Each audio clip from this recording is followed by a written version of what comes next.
Hello everyone, क्या हाल चाल है सभी के। आप सभी का स्वागत है यार एक और थर्मोडायनेमिक्स के लेक्चर में। ये लास्ट लेक्चर रहेगा थर्मोडायनेमिक्स का। इसमें बेसिकली हम लोग थर्मो केमिस्ट्री पढ़ने वाले हैं। याद है यार आप लोगों को, हम लोग केमिकल बॉन्डिंग पढ़ रहे थे और उसमें हम लोगों ने आयनिक बॉन्ड में एक साइकिल पढ़ी थी, बॉन हेबर साइकिल। तो यार वहाँ पे हम लोगों ने लैटिस एनर्जी पढ़ी थी, और जब मैंने आप लोगों को साइकिल पढ़ाई थी तो मैंने आप लोगों को डेल्टा एच फॉर्मेशन, सब्लिमेशन और डिसोसिएशन, ये सारी की सारी एंथैल्पीज बोली थी कि देखो यार अभी तो यार इतना सा समझ लो कि हाँ ये एंथैल्पीज होती हैं और इनको हम बहुत ज़्यादा डिटेल में थर्मोडायनेमिक्स में पढ़ेंगे। तो आज यार वो दिन आ चुका है जहाँ पे हम लोगों को डिफरेंट डिफरेंट टाइप की एंथैल्पीज या फिर डिफरेंट डिफरेंट टाइप की हीट एनर्जीज पढ़नी है। ठीक है, तो इस वीडियो को आप लोग आराम से देखो। और वीडियो स्टार्ट करने से पहले यार मैं बता देता हूँ आप लोगों को, जो भी मैं इस पर्टिकुलर वीडियो में क्वेश्चन लेने वाला हूँ वो मैं आप लोगों को एक एक करके सॉल्व करवाऊंगा। इस टॉपिक में आप लोगों को धीरे धीरे ग्रिप आएगी जब आप और ज़्यादा क्वेश्चन प्रैक्टिस करोगे, और जो इस पर्टिकुलर वीडियो में मैंने क्वेश्चंस ले रखे हैं उसको एक बार आप लोग खुद से, है ना, बिना देखे सॉल्व करोगे, तब आप लोगों को कॉन्फिडेंस आएगा। और जैसे जैसे आप और क्वेश्चन करोगे वैसे वैसे आपका कॉन्फिडेंस इंक्रीज होता जाएगा। ऑलराइट, एक ही मोटो के साथ चलना है यार कि हम लोगों को पेपर फोड़ना है। जोर और शोर से अपनी तैयारी कंटिन्यू रखिए। मेरा नाम नितेश देवनानी है यार, I am your chemistry mentor. कोई भी हेल्प चाहिए हो तो ज़रूर ज़रूर बताइएगा। ठीक है, चलिए स्टार्ट करते हैं यार। सबसे पहले समझते हैं कि यार थर्मो केमिस्ट्री होती क्या है ना। फिर अलग अलग जो एंथैल्पीज आएगी वो भी हमको पढ़नी है। तो सबसे पहले बात करते हैं थर्मो केमिस्ट्री की। क्या होती है? Branch of physical chemistry which deals with the transfer of heat between a chemical system and its surrounding. ठीक है, transfer of heat between a system and its surrounding when a phase change हो रहा है या तो, और chemical reaction takes place within the system, है ना। आपकी क्या क्या हीट एनर्जी ट्रांसफर हो रही है सिस्टम एंड सराउंडिंग के बीच में जब फेज चेंज हो रहा है, मतलब सॉलिड टू लिक्विड जा रहा है या लिक्विड टू गैस जा रहा है या फिर कोई केमिकल रिएक्शन हो रही है, तो क्या क्या हीट एनर्जीज इन्वॉल्व है between your system and surrounding, उसे हम किस टॉपिक के अंदर पढ़ रहे हैं? थर्मो केमिस्ट्री के अंदर। ऑलराइट, ठीक है। अब यार आप लोगों को पता है जैसे हीट एनर्जी का एक्सचेंज हो रहा है, तो जैसे मैं बोल रहा हूं एंथैल्पी चेंज हो रही है, डेल्टा एच। ठीक है, आपके क्या कर रहे हैं, मान लीजिए कोई भी केमिकल रिएक्शन हो रही है, केमिकल रिएक्शन हो रही है तो उसमें क्या हो रहा होगा, आपके रिएक्टेंट्स, आर से मैं डिनोट कर रहा हूं रिएक्टेंट्स को, कन्वर्ट हो रहे होंगे आपके प्रोडक्ट्स में। सही बात है, रिएक्टेंट्स कन्वर्ट हो रहे हैं प्रोडक्ट्स में किसी भी केमिकल रिएक्शन में। तो अगर मेरे को एंथैल्पी चेंज बतानी है इस पर्टिकुलर रिएक्शन की, तो वो क्या होएगी? वो क्या होएगी आपकी enthalpy of products minus enthalpy of reactant. सही बात है, फाइनल माइनस इनिशियल करते हैं। एंथैल्पी क्या होती है? एक स्टेट फंक्शन है बच्चा। अगर स्टेट फंक्शन है तो उसका आप चेंज कैसे निकाल सकते हो? Final minus initial. और फाइनल क्या है? आपके प्रोडक्ट्स हैं, इनिशियल क्या है? आपके रिएक्टेंट्स हैं। तो delta H is H P, enthalpy of products, minus H R, enthalpy of reactants. ठीक है, अच्छा अब जैसे होती हैं आपके एंडोथर्मिक रिएक्शन। एंडोथर्मिक रिएक्शंस मतलब डेल्टा एच क्या रहता है? पॉजिटिव। डेल्टा एच क्या रहता है? पॉजिटिव रहता है ना। अब देखो जो एंथैल्पी चेंज है वो पॉजिटिव है, वो कैसे आएगी आपकी? जैसे सपोज करो मैं ग्राफिकली आप लोगों को समझाऊं तो वाई एक्सिस पे हम ले लेते हैं एंथैल्पी, वाई एक्सिस पे हम ले लेते हैं एंथैल्पी, और एक्स एक्सिस पे हम ले रहे हैं स्टेट ऑफ रिएक्शन।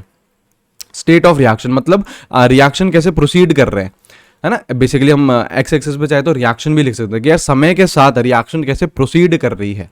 ठीक है, तो देखिए सपोज करो इनिशियली आपके कौन होते हैं? सिर्फ और सिर्फ रिएक्टेंट्स होते हैं, एंड फाइनली वो कन्वर्ट हो जाते हैं किसमें? प्रोडक्ट्स में। तो ये है यार आपका, ये है आपका रिएक्टेंट। सपोज करो ये है एंथैल्पी किसकी? रिएक्टेंट की। ये है एंथैल्पी रिएक्टेंट की। ठीक है, अच्छा अब ये आपके कन्वर्ट हो गए, ये आपके कन्वर्ट हो गए किसमें? प्रोडक्ट्स में। ये आपके कन्वर्ट हो गए किसमें? प्रोडक्ट में। तो ये पी। अब यार अगर हम ध्यान से देखें इसमें तो हमने प्रोडक्ट्स को ऊपर रखा है। ये आपकी जो एंथैल्पी होएगी ये होएगी आपकी एच पी, और ये होएगी आपकी एच आर। अगर इधर हम ध्यान से देखें तो हमने प्रोडक्ट्स की एंथैल्पी को ऊपर रखा है रिएक्टेंट की एंथैल्पी से। क्यों? क्योंकि बच्चा देखो डेल्टा एच क्या आना है? पॉजिटिव, और डेल्टा एच होता क्या है? H P minus H R. तो अगर पॉजिटिव आना है तो ऑब्वियसली एंथैल्पी ऑफ प्रोडक्ट को ज्यादा होना पड़ेगा एंथैल्पी ऑफ रिएक्टेंट से, है ना। ये जो ये गैप होता है, ये जो गैप होता है इसे ही हम क्या बोलते हैं? Delta H. Which is enthalpy of product minus enthalpy of reactant. और अगर पॉजिटिव आनी है इसे तो एंथैल्पी ऑफ प्रोडक्ट क्या रहेगी, ज्यादा रहेगी as compare to enthalpy of a reactant, इसलिए हमने एंथैल्पी ऑफ प्रोडक्ट को ऊपर रखा है। हर ये बात समझ में। अब जैसे मैं रिएक्शंस में बात करूं तो यार इसको कैसे लिख सकते हैं, ये क्या है, एंडोथर्मिक रिएक्शन है। एंडोथर्मिक रिएक्शन मतलब हीट एब्जॉर्ब होती है। एंडोथर्मिक रिएक्शन मतलब हीट की एनर्जी क्या होती है, एब्जॉर्ब होती है। तो जैसे आपके ये रिएक्टेंट्स हैं, ये किस में कन्वर्ट हो रहे हैं, आपके प्रोडक्ट्स में कन्वर्ट हो रहे हैं। कैसे कन्वर्ट हो रहे हैं, बाय एब्जॉर्बिंग हीट। तो यहां पे आप रिएक्टेंट साइड में हीट लिखोगे, रिएक्टेंट साइड में आप हीट एनर्जी को एब्जॉर्ब करा दोगे ताकि वो प्रोडक्ट में कन्वर्ट हो सके। ठीक है, या फिर और क्या तरीका हो सकता है, जैसे मान लो रिएक्टेंट कन्वर्ट हो रहे हैं प्रोडक्ट में, तो आप यहां पे प्रोडक्ट साइड पे माइनस कर दीजिए हीट। तो कुछ नहीं है यार, इसको मैथमेटिक्स की तरह ही लिया करो। प्रोडक्ट साइड में माइनस करिए तो उसको उधर ले जाओगे, लेफ्ट साइड ले जाओगे रिएक्टेंट साइड में, तो वो क्या हो जाएगी, ऐड हो जाएगी। तो इन शॉर्ट हमें ये याद रखना है कि रिएक्टेंट साइड अगर हीट एनर्जी ऐड हो रही है तो वो कौन सी टाइप की रिएक्शंस हैं, ये डिनोट कर रहा है कि रिएक्शन है आपकी एंडोथर्मिक। एंडोथर्मिक, ठीक है। ऐसी दूसरी टाइप की रिएक्शंस क्या होती हैं, एक्सोथर्मिक। एक्सोथर्मिक होती है डेल्टा एच क्या रहता है, नेगेटिव रहता है। डेल्टा एच होता है नेगेटिव। अब जैसे ग्राफिकली समझे, है ना, अगेन जैसे देखिए ग्राफिकली हम लोग समझें तो ये आपका हो जाएगा एंथैल्पी।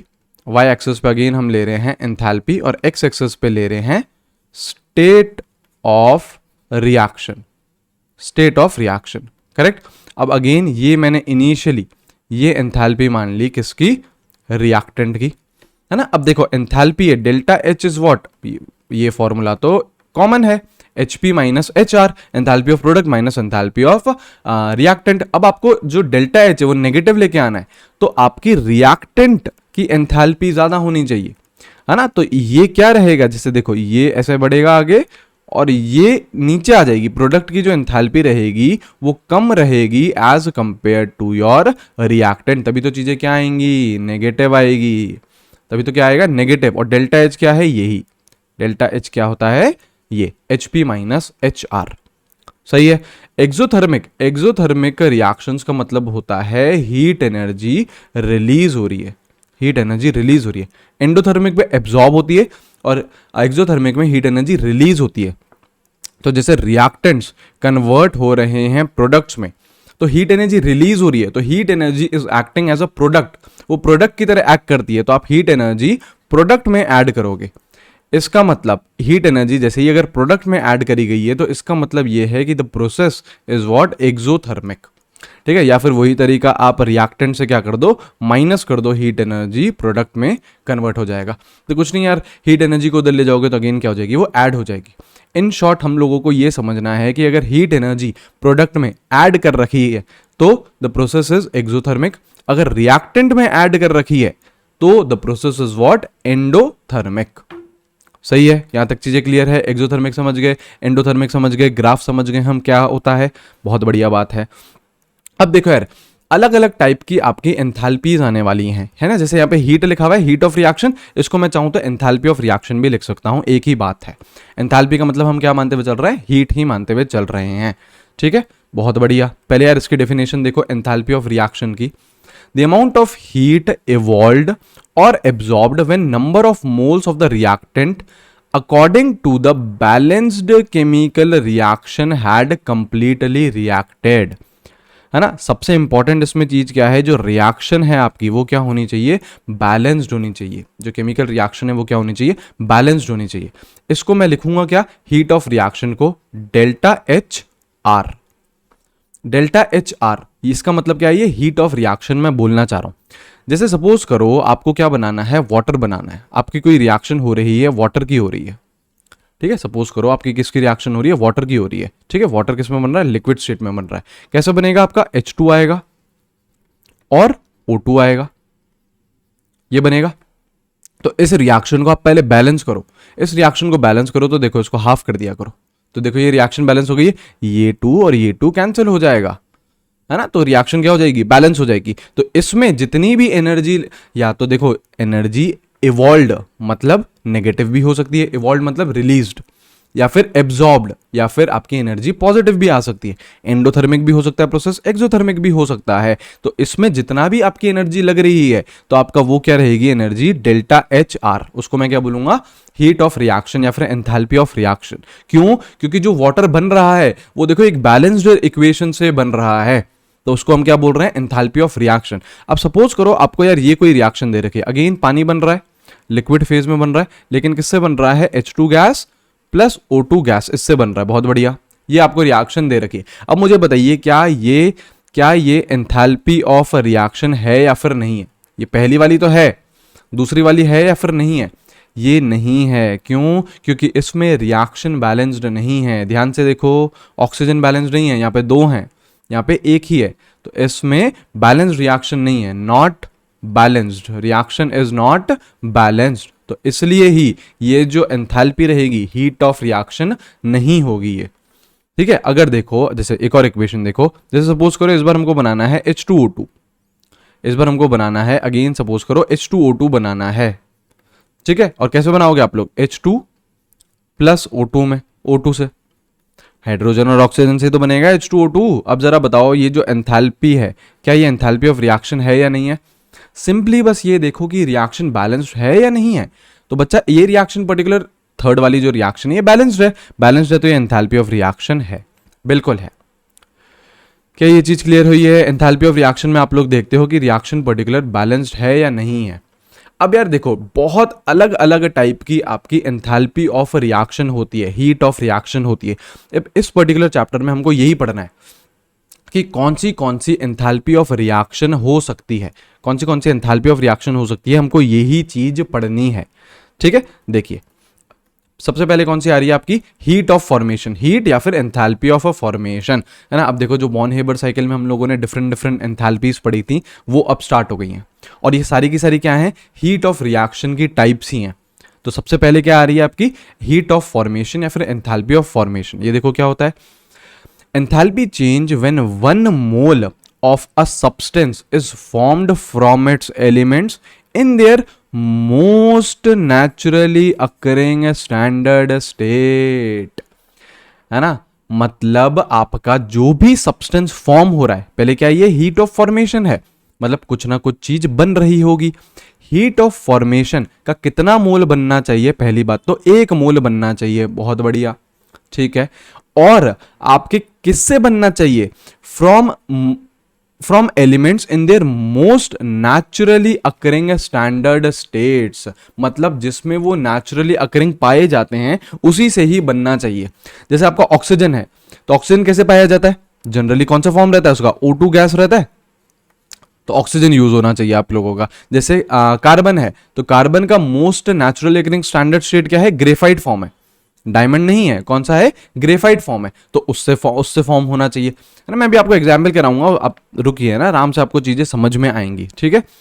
अच्छा, जैसे देखो पर्टिकुलर जैसे रिएक्शन देखो, मेरे को सपोज करो H2O बनाना है, H2O लिक्विड बनाना है, किस किस से बनाऊंगा, हाइड्रोजन से बनाऊंगा और ऑक्सीजन से बनाऊंगा, ठीक है। रिएक्शन बैलेंस करो, बिल्कुल। क्या ये जो एंथैल्पी है, मैं जैसे हीट ऑफ फॉर्मेशन को लिखूंगा delta H formation, F delta H formation है या नहीं, तो बच्चा आपको 2 कंडीशंस देखनी है डेल्टा एच फॉर्मेशन के लिए, कि यार जिस सब्सटेंस का बन रहा है, जो सब्सटेंस बन रहा है, क्या वो 1 मोल बन रहा है, देखो यहाँ पे जो वाटर बन रहा है, क्या वो 1 मोल बन रहा है, हाँ बहुत बढ़िया बात, एक कंडीशन हो गई।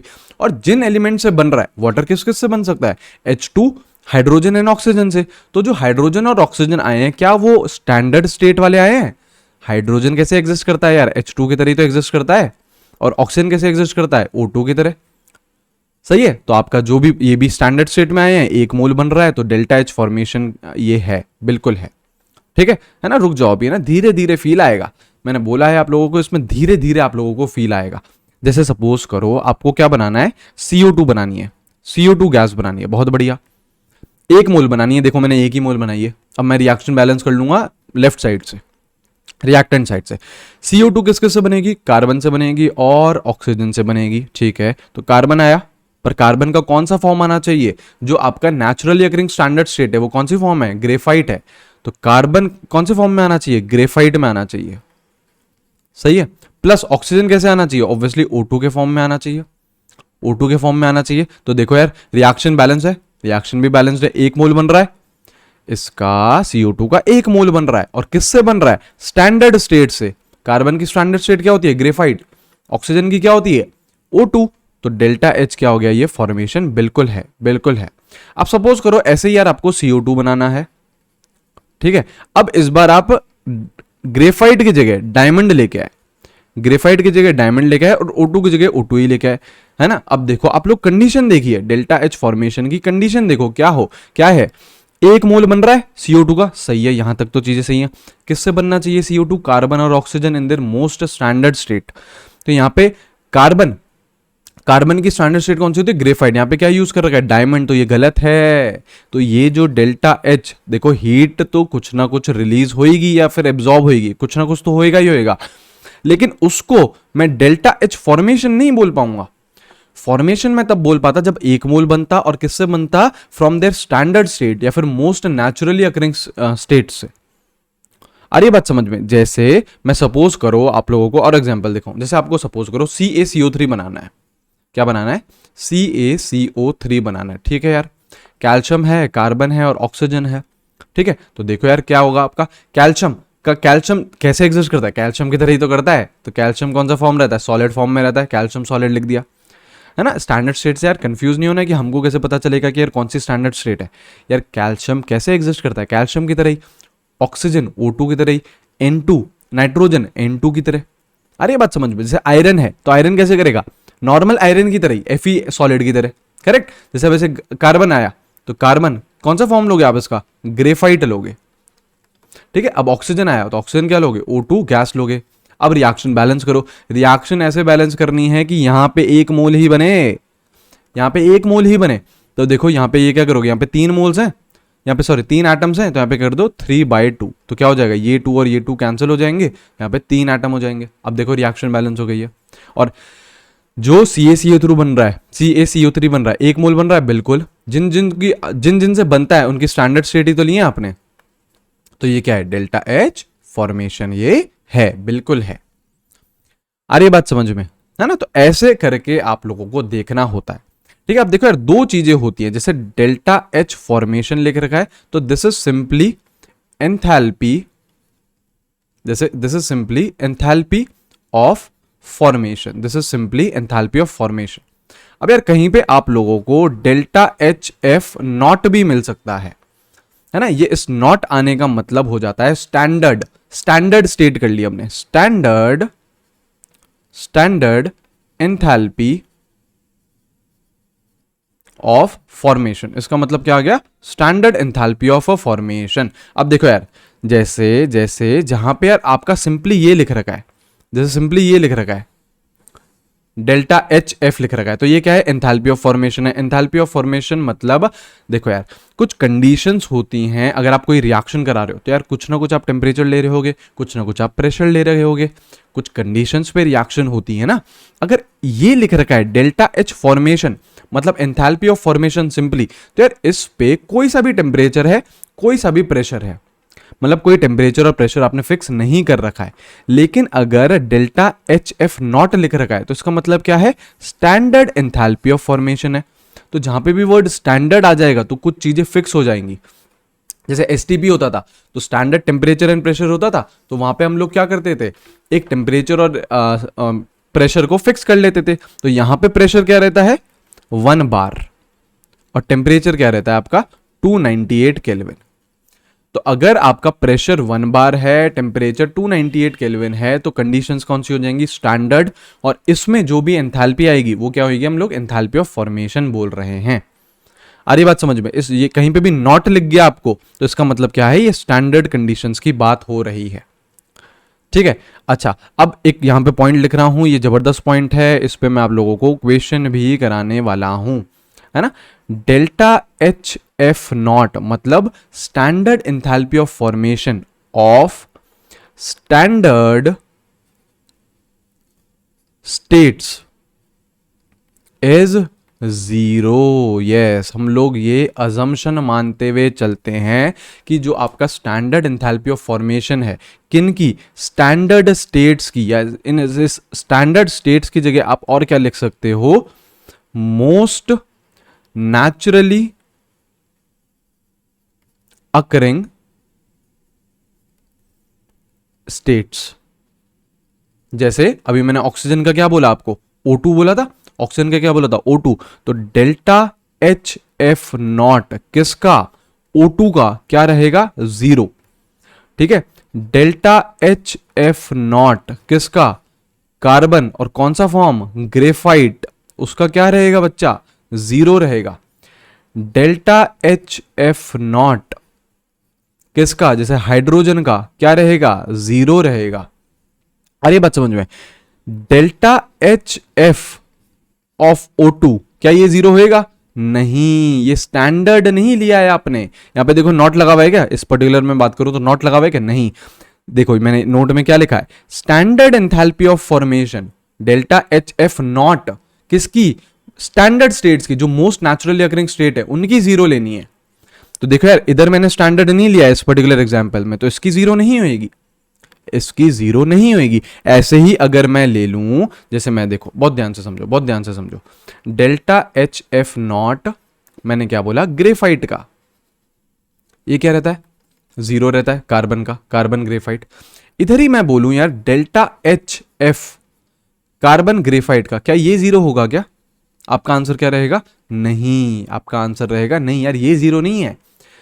स्टैंडर्ड एंथैल्पी ऑफ फॉर्मेशन 0 होती है, और मैंने यहां पे नॉट नहीं लगाया, तो ये क्या है, सिंपली एंथैल्पी ऑफ फॉर्मेशन है, करेक्ट। ऐसे ही अगर मैं उधर बोल दूं डेल्टा HF0 कार्बन और डायमंड की बात करूं, तो इसकी क्या 0 रहेगी क्या, तो बच्चा इसकी भी 0 ये नहीं रहेगी। आप बोलोगे कि क्यों भैया, यहां पे तो आपने नॉट लगा दिया यार, स्टैंडर्ड एंथैल्पी ऑफ फॉर्मेशन ले ली तो वो तो 0 होनी चाहिए, नहीं, दो कंडीशन है मेरे शेरों, बहुत ध्यान से समझने की बात है यार, बहुत स्ट्रेस कर रहा हूं मैं इस बात पे। स्टैंडर्ड एंथैल्पी ऑफ फॉर्मेशन तो होना ही चाहिए, बिल्कुल। किसका होना चाहिए, स्टैंडर्ड स्टेट्स का होना चाहिए। तो कार्बन की स्टैंडर्ड स्टेट ग्रेफाइट है तो उसका 0 है, डायमंड थोड़ी ना है यार। आ रही बात समझ में। ऐसे ही मैंने अभी बोला आपको डेल्टा HF0 किसका, ऑक्सीजन का, है ना, O2 गैस, ये क्या रहेगा आपका, 0 रहेगा, बिल्कुल 0 रहेगा। ऑक्सीजन की नेचुरल स्टेट क्या रहती है, O2 रहती है, और स्टैंडर्ड की बात कर रहे हो, स्टैंडर्ड एंथैल्पी ऑफ फॉर्मेशन, तो 0 रहेगा। उधर ही डेल्टा HF ऑफ O2 क्या ये 0 रहेगा, आपका उत्तर क्या रहेगा, नो। अच्छा, अब अगर ये लिख रखा है डेल्टा HF0 किसकी, ओजोन गैस की, क्या ये 0 रहेगी या नहीं रहेगी, बताइए। तो ये 0 नहीं रहेगी। स्टैंडर्ड एंथैल्पी ऑफ फॉर्मेशन तो है बिल्कुल, लेकिन ऑक्सीजन की स्टैंडर्ड स्टेट नहीं ली आपने, मोस्ट नेचुरली अकरिंग स्टेट नहीं लिए आप। आपकी हवाएं, एयर है, तो उसमें ऑक्सीजन कैसे एग्जिस्ट कर रहा है, O2 की तरह कर रहा है ना। O3 के तो बहुत कम कम पार्टिकल्स हैं, मेनली क्या है, O2। तो नेचुरली अकरिंग स्टेट कौन सी है, O2 है। अरे बात समझ में। ऐसे ही जैसे delta HF0 of H plus, जैसे आपका H प्लस आयन रहता है, तो इसकी भी हम क्या लेके चलते हैं, 0 लेके चलते हैं ना। ये थोड़ा सा बात समझना है यहाँ पे, है ना। डेल्टा HF0 H प्लस की क्या लेके चलते हैं हम लोग, 0 लेके चलते हैं। तो दो कंडीशन है, स्टैंडर्ड ही आपकी एंथैल्पी होनी चाहिए, और मोस्ट नेचुरली अकरिंग स्टेट की बात कर रहे हैं तो उसकी क्या रहती है, 0। जैसे मैं आपको क्वेश्चन में कराऊंगा अभी, बिल्कुल क्वेश्चन में करवाऊंगा, ठीक है। चलो देखो क्वेश्चन में देखिए आप लोग, है ना, दो क्वेश्चन है, उसमें आपको चीज़ें समझ में आ जाएंगी। मैं यार क्वेश्चन आप लोगों को अच्छे खासे कराऊंगा इस पर्टिकुलर वीडियो में, लेकिन यार मैं आप लोगों से वापस बोल रहा हूँ कि जो मैं क्वेश्चन करवा रहा हूँ उसको एक बार आप लोग वापस करेंगे, आप लोग वापस बिना देखे उसे सॉल्व करोगे, तब जाके यार कॉन्फिडेंस आएगा, और तब जाके यार आप जब और क्वेश्चन अटेम्प्ट करोगे अपने एंड से, तो और भी ज़्यादा आप लोगों के अंदर कॉन्फिडेंस बिल्ड होएगा, ठीक है।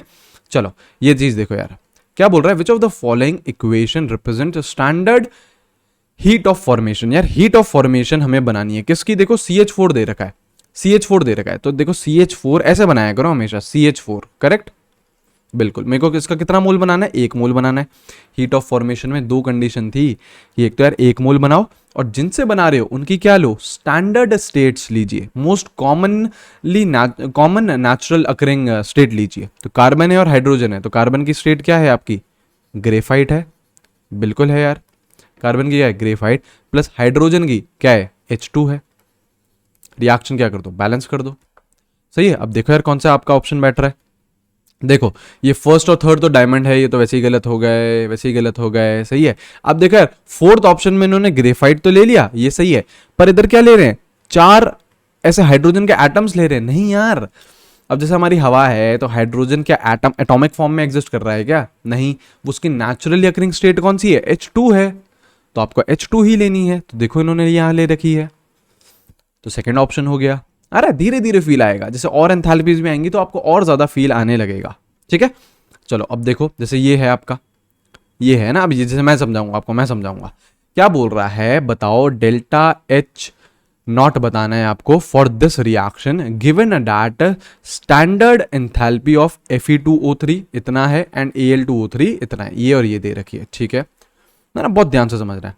जैसे सपोज करो, इसके पहले यार मैं आप लोगों को एक जनरल इक्वेशन लिख के बताता हूं। आपकी यार कोई सी भी इक्वेशन है A प्लस बी, मैं बैलेंस्ड इक्वेशन लिख रहा हूं ना, मैं बैलेंस्ड इक्वेशन लिख रहा हूं। सपोज करो यार ये आपकी कोई भी रिएक्शन है, ठीक है। आपको क्या करना है, इस पर्टिकुलर रिएक्शन की आपको एंथैल्पी निकालनी है, एंथैल्पी ऑफ रिएक्शन।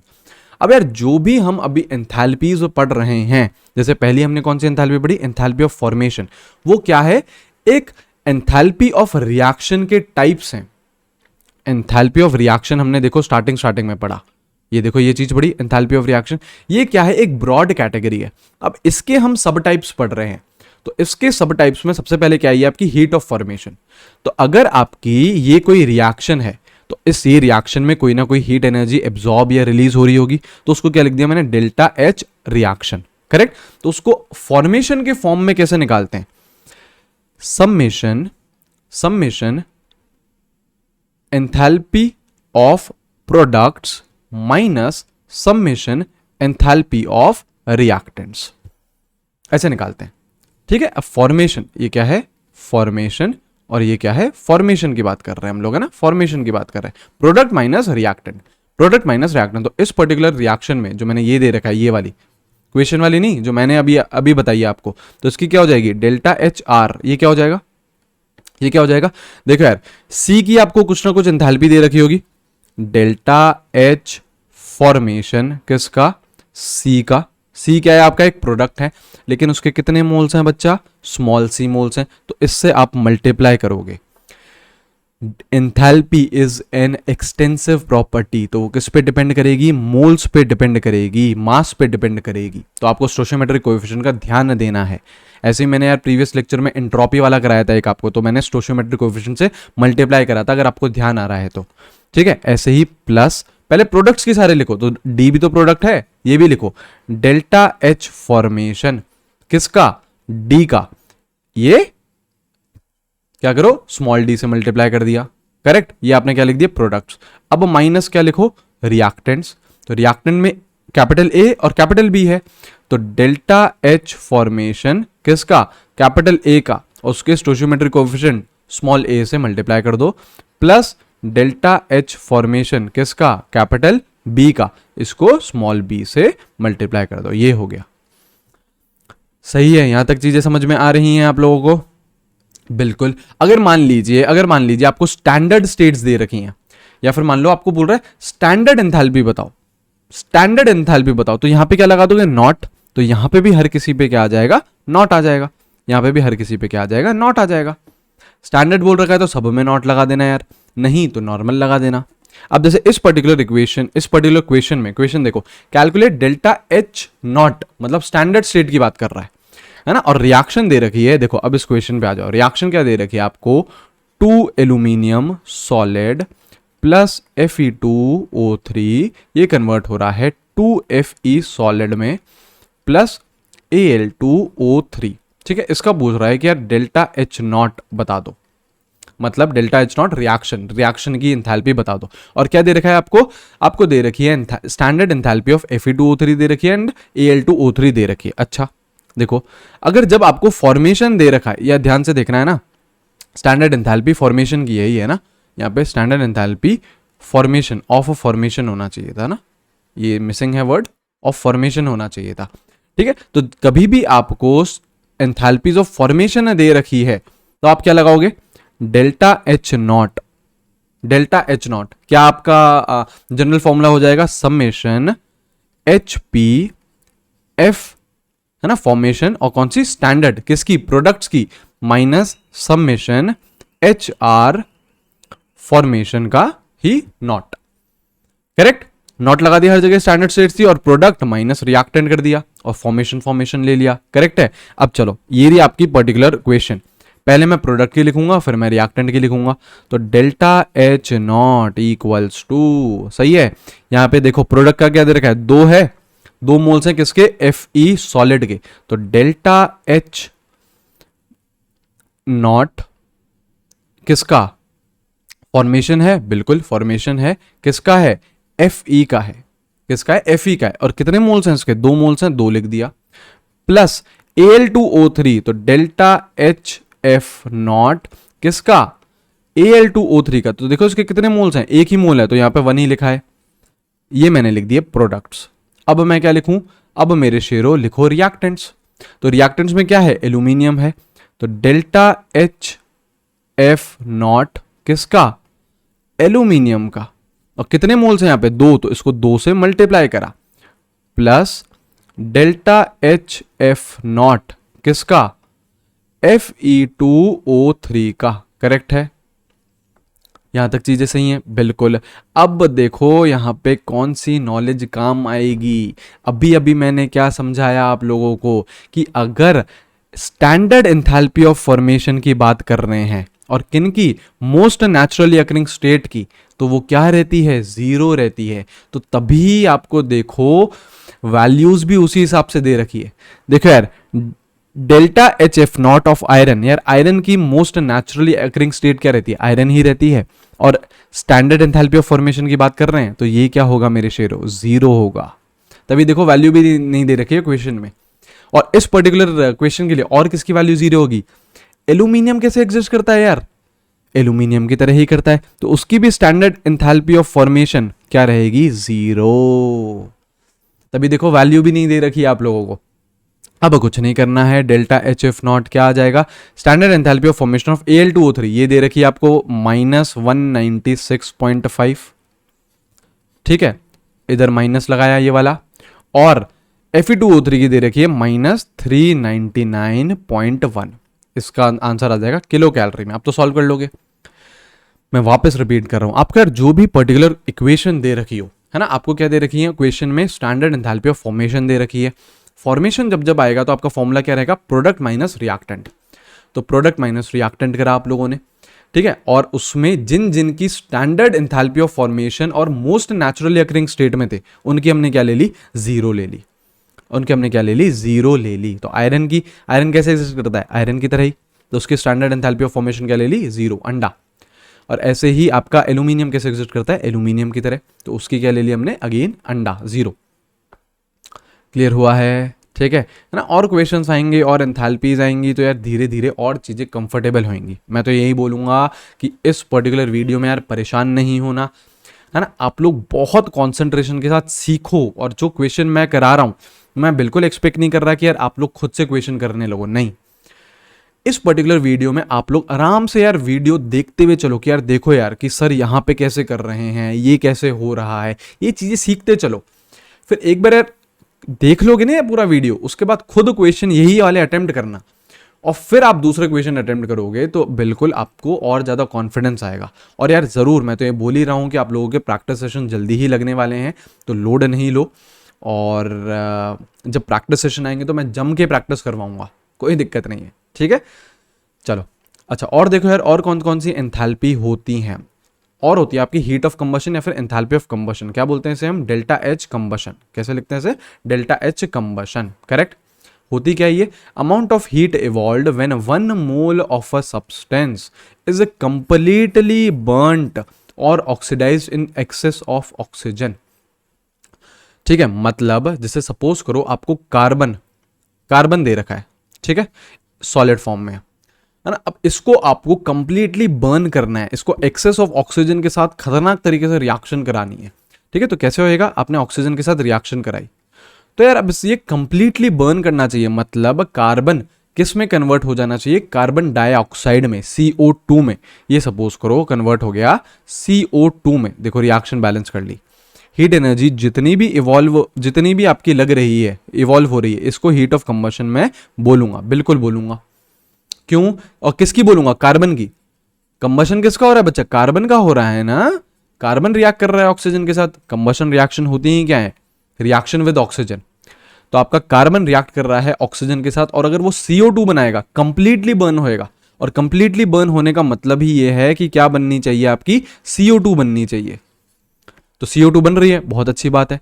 लेकिन सपोज करो आपकी ऐसी रिएक्शन है, कार्बन प्लस अगेन ऑक्सीजन आया, और यार ये सपोज करो कन्वर्ट हुआ आपका CO में। मैंने रिएक्शन देखो ये बैलेंस भी कर ली, CO में कन्वर्ट हुआ, CO गैस में। अब क्या ये एंथैल्पी ऑफ कंबशन है? मुझे बताइए, क्या ये एंथैल्पी ऑफ कंबशन है? तो नहीं, ये एंथैल्पी ऑफ कंबशन नहीं है। आप ऑक्सीजन के साथ रिएक्ट तो करा रहे हो बिल्कुल, लेकिन उसे कंप्लीटली बर्न नहीं कर रहे हो, आप उसे कार्बन मोनोऑक्साइड पे ही रोक दे रहे हो। आपको अगर कंप्लीटली बर्न करना है उसे, तो आपको CO2 तक लेके जाना पड़ेगा। CO2 is should be the final product. CO2 should be the final product, अगर उस एंथैल्पी को एंथैल्पी ऑफ कंबशन कहलाना है तो। आ रही है बात समझ में? ठीक है ना। चलो और देखो, और कौन सी आपकी एंथैल्पीज होती है। आपकी नेक्स्ट रहती है enthalpy of neutralization, delta H neutralization. Delta H neutralization, बहुत ध्यान से समझना है यार इस चीज को, ठीक है, बहुत ध्यान से समझो। देखो, the heat evolved when one equivalent of N acid is completely neutralized by one equivalent of a base in a dilute solution। मतलब यार हमें पता है न्यूट्रलाइजेशन रिएक्शन होती क्या है। न्यूट्रलाइजेशन रिएक्शन होती है, एसिड आता है और बेस आता है, दोनों रिएक्ट करते हैं to form salt and water. Correct? ये जो रिएक्शन होती है, यही की रिएक्शन क्या होती है? न्यूट्रलाइजेशन। करेक्ट? तो यार इस पर्टिकुलर आपके डेफिनेशन में क्या बोल रहा है कि यार एक इक्विवेलेंट आए एसिड का और एक इक्विवेलेंट मतलब वही ग्राम इक्विवेलेंट आए बेस का, तो जितनी भी एनर्जी रिलीज हो रही है उसको हम क्या बोलेंगे? Enthalpy of neutralization. उसको हम क्या बोलेंगे? Enthalpy of neutralization. ठीक है। अब सपोज करो आपका यार स्ट्रॉन्ग एसिड है ना, और आपका स्ट्रॉन्ग बेस है। एसिड और बेस रिएक्ट कर रहे हैं और दोनों में क्या ले रहा हूं? स्ट्रॉन्ग ले रहा हूं। अब क्या अलग अलग कैटेगरी के एसिड और बेस होते हैं। स्ट्रॉन्ग एसिड होता है, वीक एसिड होता है, ऐसे स्ट्रॉन्ग बेस होता है, वीक बेस होता है। ये हम बहुत डिटेल में आयनिक इक्विलिब्रियम में समझेंगे, है ना। तो अभी देखो यार, अभी स्ट्रॉन्ग एसिड है और स्ट्रॉन्ग बेस है, ठीक है। जैसे सपोज करो आपका HCl है, एक स्ट्रॉन्ग एसिड होता है, और आपका जैसे NaOH है, एक स्ट्रॉन्ग बेस होता है। तो यार ये क्या बनाएगा आपका? ये क्या बनाएगा? NaCl बनाएगा प्लस H2O बनाएगा, salt and water. Salt and water, सही है। बहुत जबरदस्त बात आने वाली है यार, यहाँ पे ध्यान लगाइए, ठीक है। देखा, स्ट्रॉन्ग एसिड या फिर स्ट्रॉन्ग बेस होते हैं, ये क्या रहते हैं आपके? 100% आयोनाइज्ड रहते हैं, मतलब 100% डिसोसिएटेड रहते हैं। जैसे अगर आप 100 मॉलिक्यूल्स लेके आए हो HCl के, तो 100 H+ मिलेंगे आपको, 100 Cl- मिलेंगे। 100% तो टूट जाएगा, वो 100% टूट जाएगा। तो यार जैसे HCl होगा जो ये सॉल्यूशन में होगा, तो कैसे प्रेजेंट होएगा? ये 100% टूटा हुआ है, तो H+ और Cl- में होएगा 100%, बिल्कुल। NaOH भी एक स्ट्रॉन्ग बेस है, तो ये भी 100% टूटेगा, तो ये Na+ और OH-, बहुत बढ़िया। अब जैसे NaCl है, ये क्या है? सॉल्ट है ना। सॉल्ट भी क्या होते हैं? 100% आयनाइज, तो ये भी कैसे टूटेगा? Na+ टूटेगा और Cl- टूटेगा। अच्छा, वाटर 100% नहीं टूटता है। वाटर तो एक वीक इलेक्ट्रोलाइट है ना, एक वीक चीज है ना, बेसिकली इतना समझ लो। और आयनिक इक्विलिब्रियम में और ज्यादा चीजें क्लियर हो जाएंगी। तो आपका वाटर तो नहीं टूटेगा, 100% नहीं टूटेगा। वाटर कैसे रहेगा? H2O की तरह ही रहेगा। वाटर कैसे रहेगा? H2O की तरह ही रहेगा। अब अगर हम ध्यान से देखें तो यार रिएक्टेंट में आपका ये एक Cl- है, और देखो प्रोडक्ट में भी ये Cl- है। तो दोनों आपके ये Cl- क्या हो जाएंगे? कैंसिल हो जाएंगे। पहले भी आयन की तरह फॉर्म में था, बाद में भी आयन की तरह फॉर्म में था, तो मतलब आपने रिएक्शन में तो पार्टिसिपेट किया ही नहीं ना यार, किया ही नहीं। आप यार पहले भी आयन की तरह Cl- की तरह टूटे हुए थे, बाद में प्रोडक्ट बनने के बाद भी Cl- की तरह ही टूटे हुए हो, तो रिएक्शन में पार्टिसिपेट नहीं हुआ। सिमिलरली Na+ भी, आप पहले Na+ था, बाद में भी Na+ है, तो इसने भी रिएक्शन में पार्टिसिपेट नहीं करा। तो बेसिकली आपकी रिएक्शन क्या हो रही है? आपकी रिएक्शन हो रही है H प्लस आ रहा है और आपका OH माइनस आ रहा है और क्या बना दे रहा है? H2O। सही बात है। तो अगर एक स्ट्रॉन्ग एसिड और एक स्ट्रॉन्ग बेस रिएक्ट कर रहा है तो बेसिकली अंदर से मैं एकदम जूम इन करके पिक्चर देखूं तो हो क्या रहा है? ये रिएक्शन हो रही है, H प्लस और OH माइनस रिएक्ट करके बना रहे हैं H2O। क्या यार ये हर किसी स्ट्रॉन्ग एसिड या स्ट्रॉन्ग बेस के साथ होगा या फिर ये पर्टिकुलर इसी केस के साथ है? दिखा देते हैं। देखो बहुत ध्यान से देखो यार, है ना, कॉन्सेंट्रेशन यहां होना चाहिए आज। जैसे आपका HNO3 है, ये क्या है? स्ट्रॉन्ग एसिड है, ठीक है। इसकी सपोज करो आपने रिएक्शन कराई KOH के साथ, ये भी क्या है? एक स्ट्रॉन्ग बेस है। क्या बनाएगा यार? ये क्या बनाएगा? KNO3 बनाएगा और आपका H2O बनाएगा, सॉल्ट एंड वाटर। बहुत बढ़िया। अब यार जरा इसको आयंस में तोड़ो। जैसे आपका HNO3 है, एक स्ट्रॉन्ग एसिड है, तो ये क्या रहेगा आपका? ये कैसे एग्जिस्ट करेगा? H प्लस की तरह और NO3 माइनस की तरह।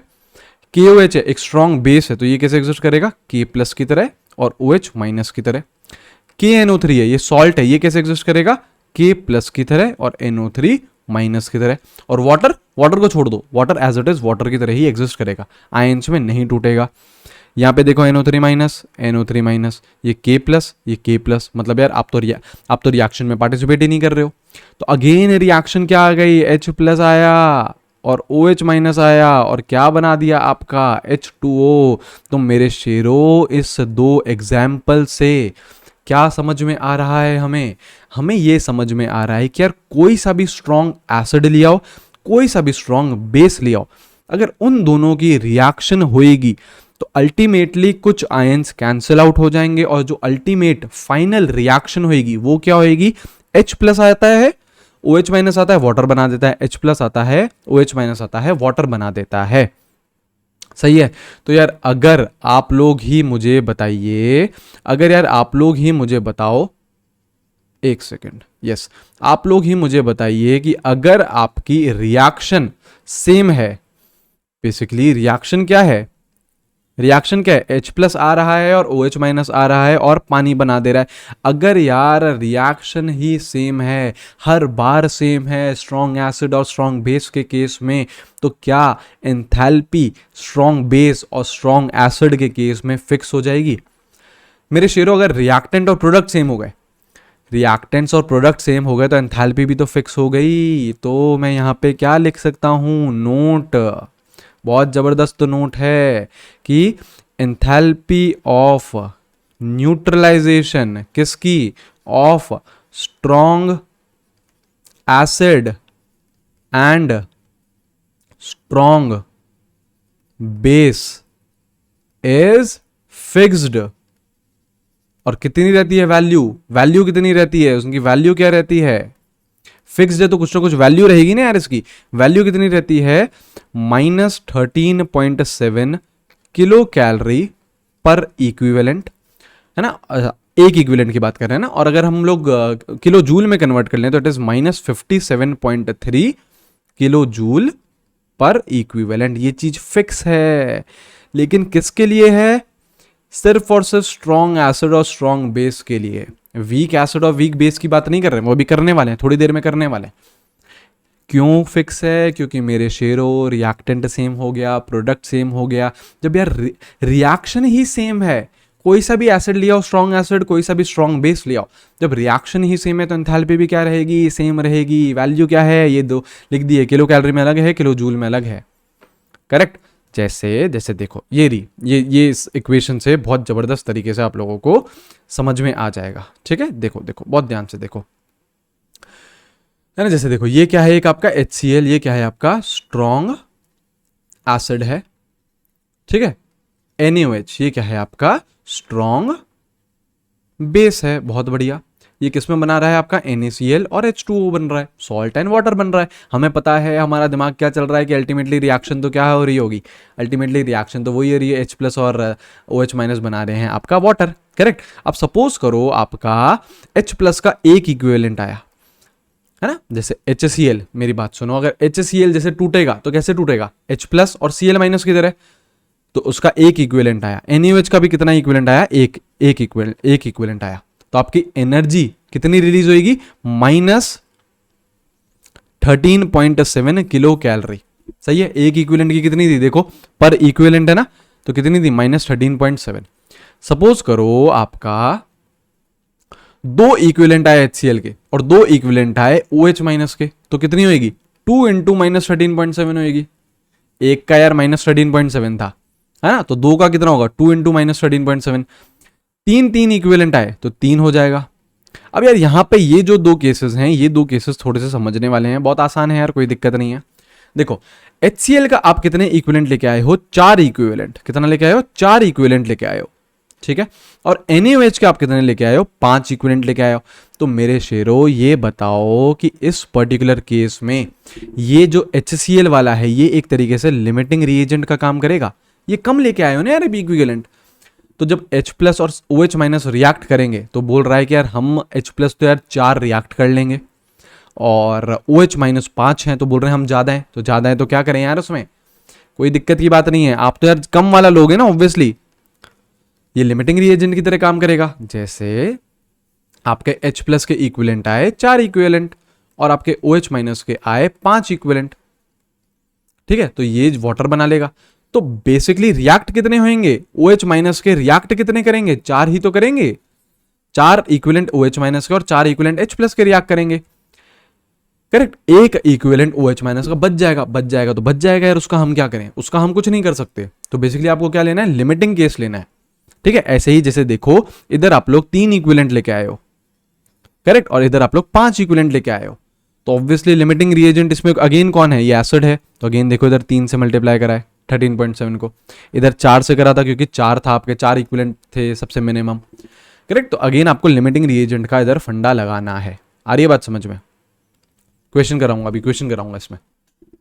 एक बात अगर आप यार बहुत ध्यान से ऑब्जर्व करो तो हर किसी में मैंने क्या ले रखा है -13.7 मतलब एनर्जी क्या है, नेगेटिव आ रही है। एंथैल्पी ऑफ न्यूट्रलाइजेशन क्या आ रही है, नेगेटिव आ रही है, मतलब एनर्जी रिलीज हो रही है, मतलब ये क्या रहता है आपका एक्सोथर्मिक रहता है। प्रोसेस क्या रहता है, ये एक्सोथर्मिक रहता है। -13.7 किलो कैलोरी में, किलो जूल में बोले तो -57.3 किलो जूल। किसकी बात हो रही है, एक स्ट्रॉन्ग एसिड और स्ट्रॉन्ग बेस की बात हो रही है। वीक वाले की भी बात करेंगे, वीक वाले की भी बात करेंगे, ठीक है। चलो अब देखो वीक वाले की बात करिए, वीक वाले की बात करो, है ना। देखिए ये जो ये नोट लिख रखा है ये इंपॉर्टेंट है, ये नोट लिख रखा है ये इंपॉर्टेंट है, नोट है ये, ठीक है। देखिए if one of the acid और बेस और बोथ आर वीक, मतलब यार सपोज करो एसिड वीक आ गया या फिर बेस वीक आ गया, या फिर सपोज करो दोनों ही वीक आ गए, ऐसा भी हो सकता है, दोनों आप वीक एसिड और वीक बेस, वो भी तो यार रिएक्शन करेंगे तो उस प्रोसेस को भी तो हम न्यूट्रलाइजेशन ही बोलेंगे। तो वीक एसिड आ गया, वीक बेस आ गया, है ना। Then heat of neutralization is usually less than -13.7 या फिर -57.3 किलो जूल पर इक्विवेलेंट। ये इक्विवेलेंट -1 मतलब पर इक्विवेलेंट बोलना चाह रहा है, ठीक है। मतलब अगर यार कोई सा भी वीक पार्ट आ गया ना, वीक एसिड आ गया या वीक बेस आ गया या दोनों ही वीक आ गए, तो आपकी जो एनर्जी लगेगी वो ज्यादातर केसेस में क्या रहेगी, कम रहेगी -13.7 से या फिर -57.3 से, ठीक है। क्यों होता है ऐसा, because some part of the heat released in a neutralization is absorbed to dissociate the weak electrolyte completely। weak electrolyte का मतलब कौन बोलना चाह रहे हैं हम, या तो weak acid की बात कर रहे हैं या फिर weak base की बात कर रहे हैं। weak electrolyte कौन होते हैं आपके, weak acid या फिर weak base रहते हैं। ये बोल क्या रहा है यार आपका, जैसे सपोज करो आपका एसिडिक एसिड है CH3COOH, ठीक है। अब यार सपोज करो आप लोग इसके 100 मॉलिक्यूल्स लेके आए, इसके 100 मॉलिक्यूल्स लेके आए, तो यार ये एक क्या है CH3COH क्या है, एक आपका वीक एसिड है, ऑर्गेनिक एसिड है, कार्बन का एसिड है ना। कार्बन के एसिड क्या रहते हैं, वीक रहते हैं। कार्बन के एसिड क्या रहते हैं, वीक एसिड। मैं ये आप लोगों को वापस समझाऊंगा आयनिक इक्विलिब्रियम में।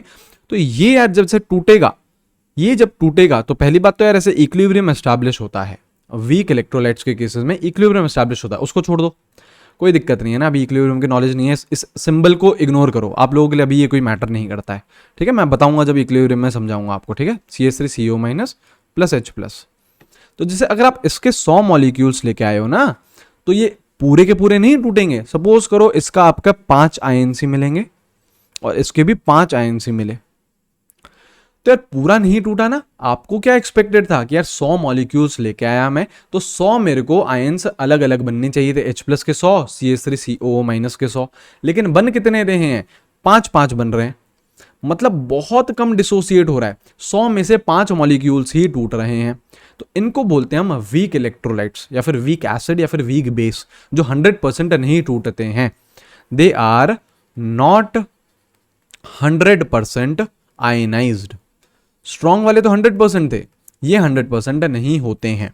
ठीक है, अब देखो यार इस नोट में क्या बोल रहा है वो, इस नोट में क्या बोल रहा है कि यार जो भी आपकी एंथैल्पी है, जो भी आपकी एंथैल्पी है, अगर आप यार वीक एसिड ले लोगे या वीक बेस ले लोगे या फिर दोनों ही चीजें वीक ले लोगे, तो -57.3 या फिर -13.7 से कम हो जाएगी वो, कम हो जाएगी वो। क्यों? क्योंकि कुछ पार्ट ऑफ हीट किस में लग जाता है, इस डिसोसिएशन में काम आता है।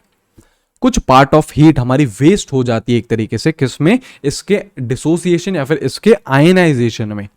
तो एक पर्टिकुलर मैं रिएक्शन लिख रहा हूं, यहां पे देखो एक फॉर्मूला टाइप ही लिख रहा हूं, heat of neutralization, heat of neutralisation.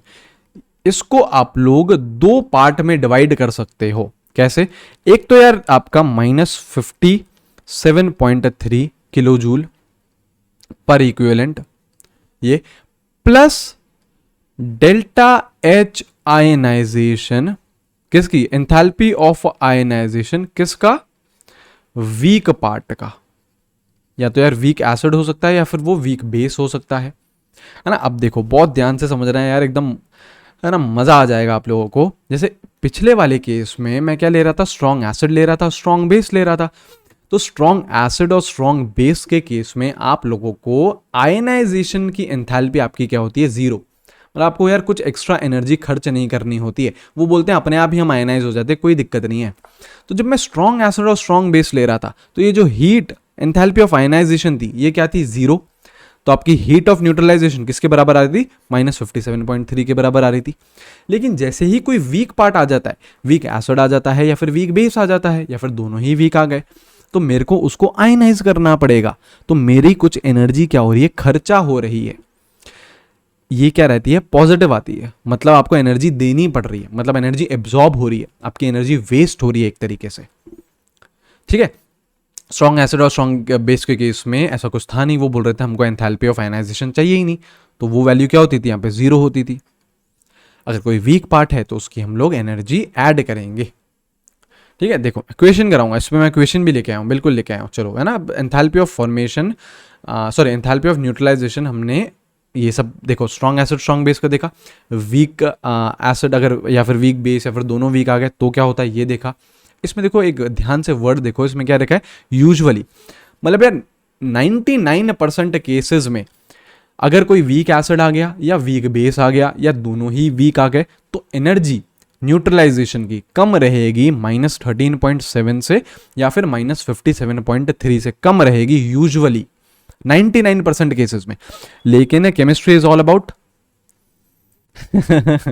Chemistry is all about exceptions, है ना। तो यहां पे एक एक्सेप्शन है ना। क्या है वो एक्सेप्शन? एक्सेप्शन है हमारा HF के साथ reaction of HF with strong base. पहली बात तो ये समझो कि HF क्या होता है, कि आपका वीक एसिड है। किसके साथ रिएक्शन करा रहा है, एक स्ट्रॉन्ग बेस के साथ उसकी रिएक्शन हो रही है। सपोज करो HF प्लस NaOH ले लिया, NaOH तो स्ट्रॉन्ग बेस है, ये क्या है आपका एक स्ट्रॉन्ग बेस है, और ये क्या है, एक आपका वीक एसिड है। ठीक है, तो इसकी यार अगर आपको एंथैल्पी ऑफ न्यूट्रलाइजेशन बोलनी है, तो यार अब तक आप नॉलेज के हिसाब से क्या बोलोगे कि भैया कम होनी चाहिए -13.7 किलो कैलोरी से या फिर -57.3 किलो कैलोरी से कम होनी चाहिए, क्योंकि यार आप बोल रहे हो कि यार ये वीक, कोई सा भी वीक पार्ट आ जाता है तो उसके आयनाइजेशन में एनर्जी वेस्ट हो जाती है, तो एंथैल्पी ऑफ न्यूट्रलाइजेशन कम हो जाती है। लेकिन इसकी कितनी है, -16.7 किलो कैलोरी पर इक्विवेलेंट, है ना, ऑब्वियसली पर इक्विवेलेंट क्या है, ये है। अब ऐसा क्यों है यार, ये एक लौता एक्सेप्शन है ना, HF के केस में एक लौता एक्सेप्शन है। HF is a weak acid, फिर भी उसकी एंथैल्पी ऑफ न्यूट्रलाइजेशन ज्यादा है। देखो स्ट्रॉन्ग एसिड और स्ट्रॉन्ग बेस से भी ज्यादा है, सही है ना। अब ऐसा क्यों होता है, क्योंकि बच्चा it is due to greater hydration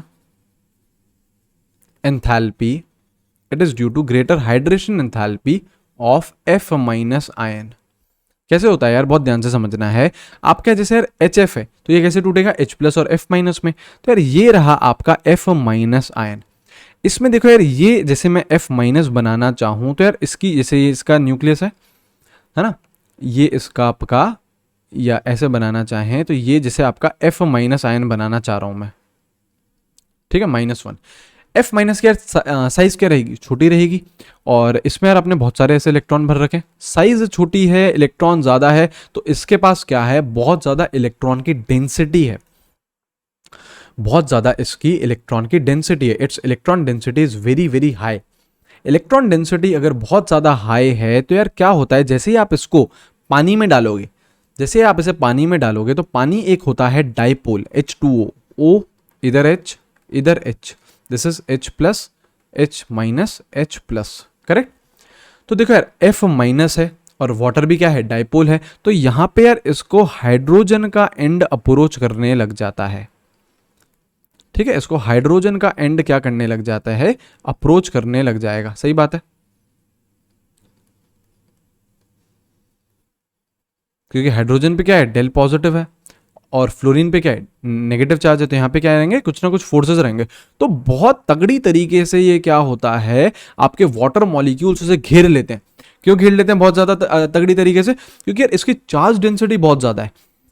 एक -1 चार्ज है बहुत छोटी स्पेस पे, तो इसकी चार्ज डेंसिटी क्या है, बहुत बहुत ज्यादा। तो अगर चार्ज डेंसिटी ज्यादा होती है तो वाटर मॉलिक्यूल्स एकदम घेर लेंगे, ऐसे बहुत तगड़ी तरीके से घेर लेंगे। तो इसके चलते इनकी जो न्यूट्रलाइजेशन की एनर्जी है वो एकदम से शूट अप कर जाती है। It is due to greater hydration enthalpy of F minus. और हाइड्रेशन एंथैल्पी F माइनस की ज्यादा क्यों है, क्योंकि उसमें चार्ज डेंसिटी बहुत ज्यादा है, ठीक है। अगर यार आप लोगों को इतना भी ध्यान रहता है कि इसकी हाइड्रेशन एंथैल्पी ज़्यादा है और ये एक्सेप्शन याद रहता है HF का, इतने से भी हमारा काम बन जाएगा। लेकिन यार मैंने फिर भी आपको एक्सप्लेन कर दिया, F माइनस पे चार्ज डेंसिटी बहुत ज़्यादा है तो उसको वाटर मॉलिक्यूल्स घेर लेते हैं। वाटर मॉलिक्यूल्स घेरने के चक्कर में उसकी एंथैल्पी ऑफ न्यूट्रलाइजेशन एकदम से बहुत ज़्यादा शूट अप कर जाती है। सही है ये चीज़, बहुत बढ़िया। अब यार इस पर देखें, कुछ क्वेश्चंस देख लेते हैं यार इन पे, है ना। एंथैल्पी ऑफ न्यूट्रलाइजेशन समझ तो बहुत अच्छे से लिया है, अब देखो कुछ क्वेश्चन करिए आराम से यार, वीडियो पॉज करो, है ना, कोशिश करो, कोई दिक्कत नहीं है यार। आएगा नहीं आएगा यार वो तो बात की बातें हैं, लेकिन आपका भी क्या काम है, कोशिश करना। कोशिश करो, उसके बाद मैं बैठा हूं यार, कोई दिक्कत ही नहीं है।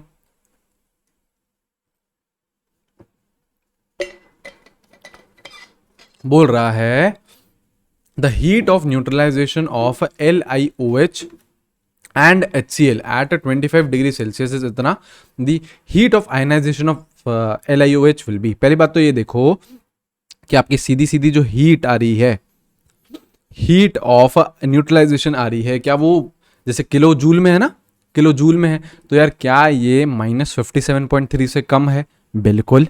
तो ऑब्वियसली कम क्यों है, क्योंकि यार देखो जो आपका LiOH है ये क्या है, एक आपका वीक बेस है, वीक बेस है, तो कुछ एनर्जी आपकी खर्चा हो गई होगी किसमें, LiOH के आयनाइजेशन में। वो ही बोल रहा है कि यार आयनाइजेशन बता दो यार कितना है।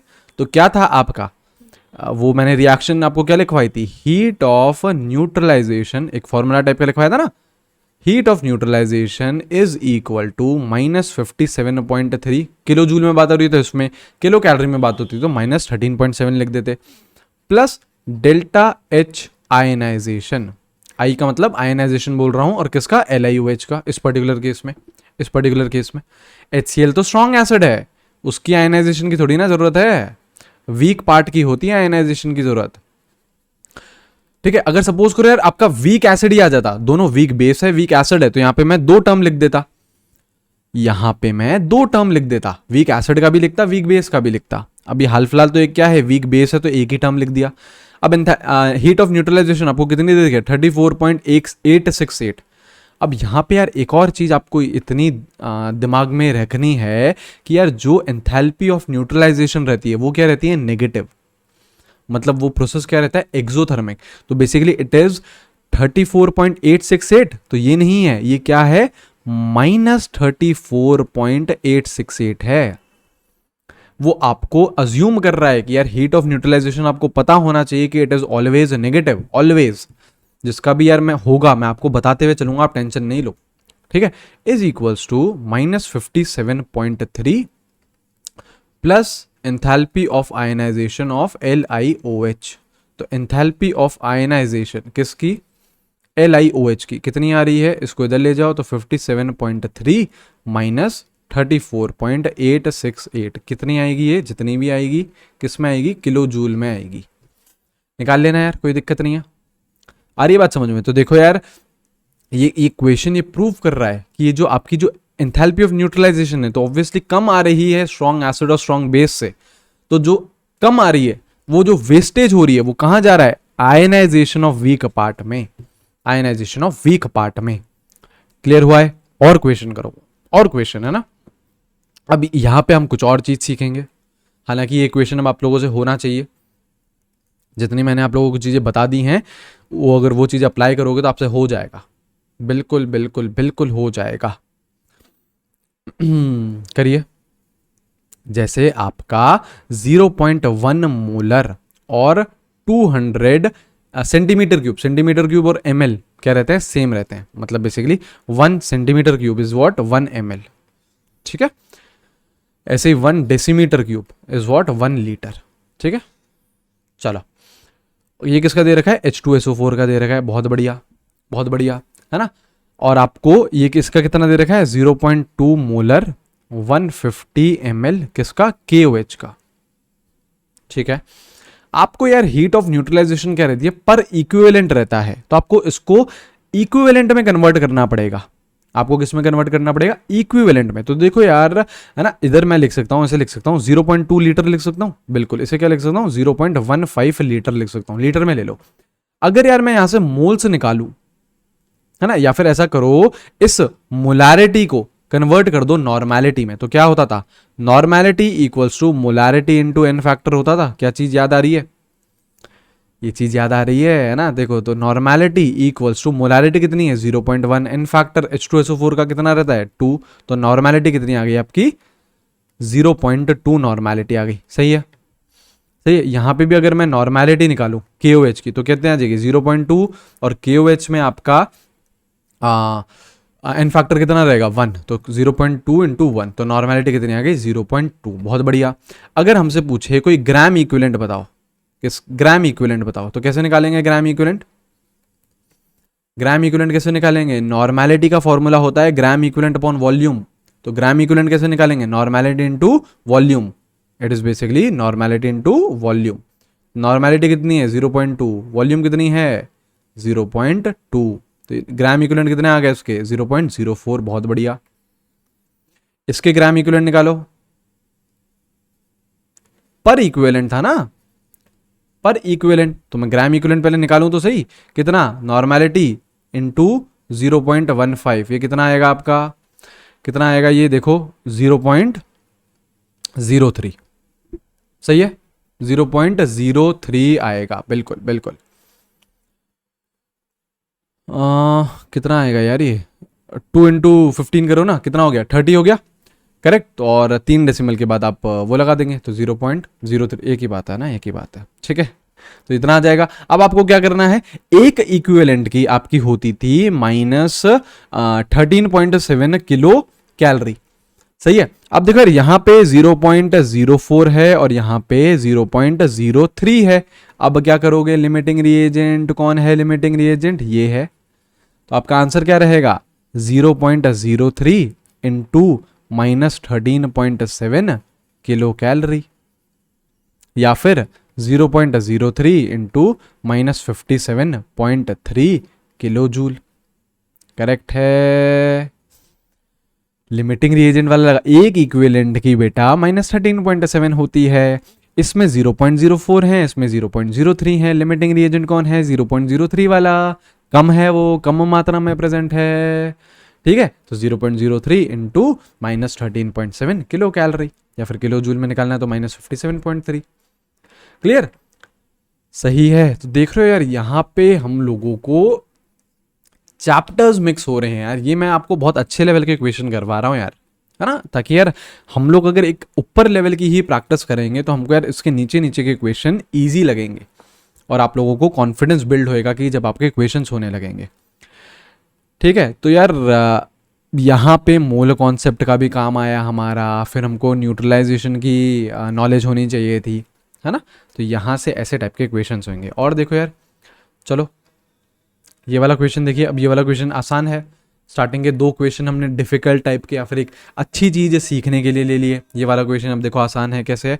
The enthalpy of neutralisation of acidic acid CH3COH with what? KOH। ये क्या है बच्चा?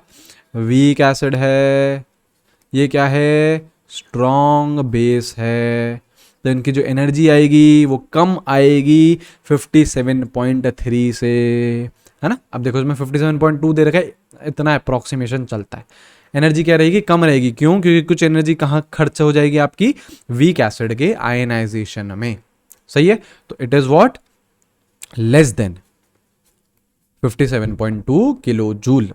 करेक्ट है। सिर्फ यार वीक वाले में एक ही एक्सेप्शन है HF का, उसकी एनर्जी ज़्यादा जाती है। ठीक है, क्यों जाती है? क्योंकि आपके बहुत ज़्यादा हाइड्रेशन एंथैल्पी रहती है H माइनस की। ठीक है, उसकी वजह से आपकी एंथैल्पी ऑफ न्यूट्रलाइजेशन इंक्रीज हो जाती है। ऑलराइट, चलो यार, तो न्यूट्रलाइजेशन बहुत डिटेल में पढ़ाया है, सारी चीज़ें ही डिटेल में ही करवा रहे हैं आपको। जहाँ पे जो रिक्वायर्ड है सारी चीज़ें कंप्लीट हो रही हैं आपकी। ठीक है, चलो और देखो यार, और क्या है आपकी? नेक्स्ट है आपकी हीट ऑफ हाइड्रोजनेशन। हाइड्रोजनेशन होता ही क्या है यार? हाइड्रोजन का एडिशन। क्या है? The heat evolved during the complete hydrogenation. Complete बोल रहा है, ये जरूरी है।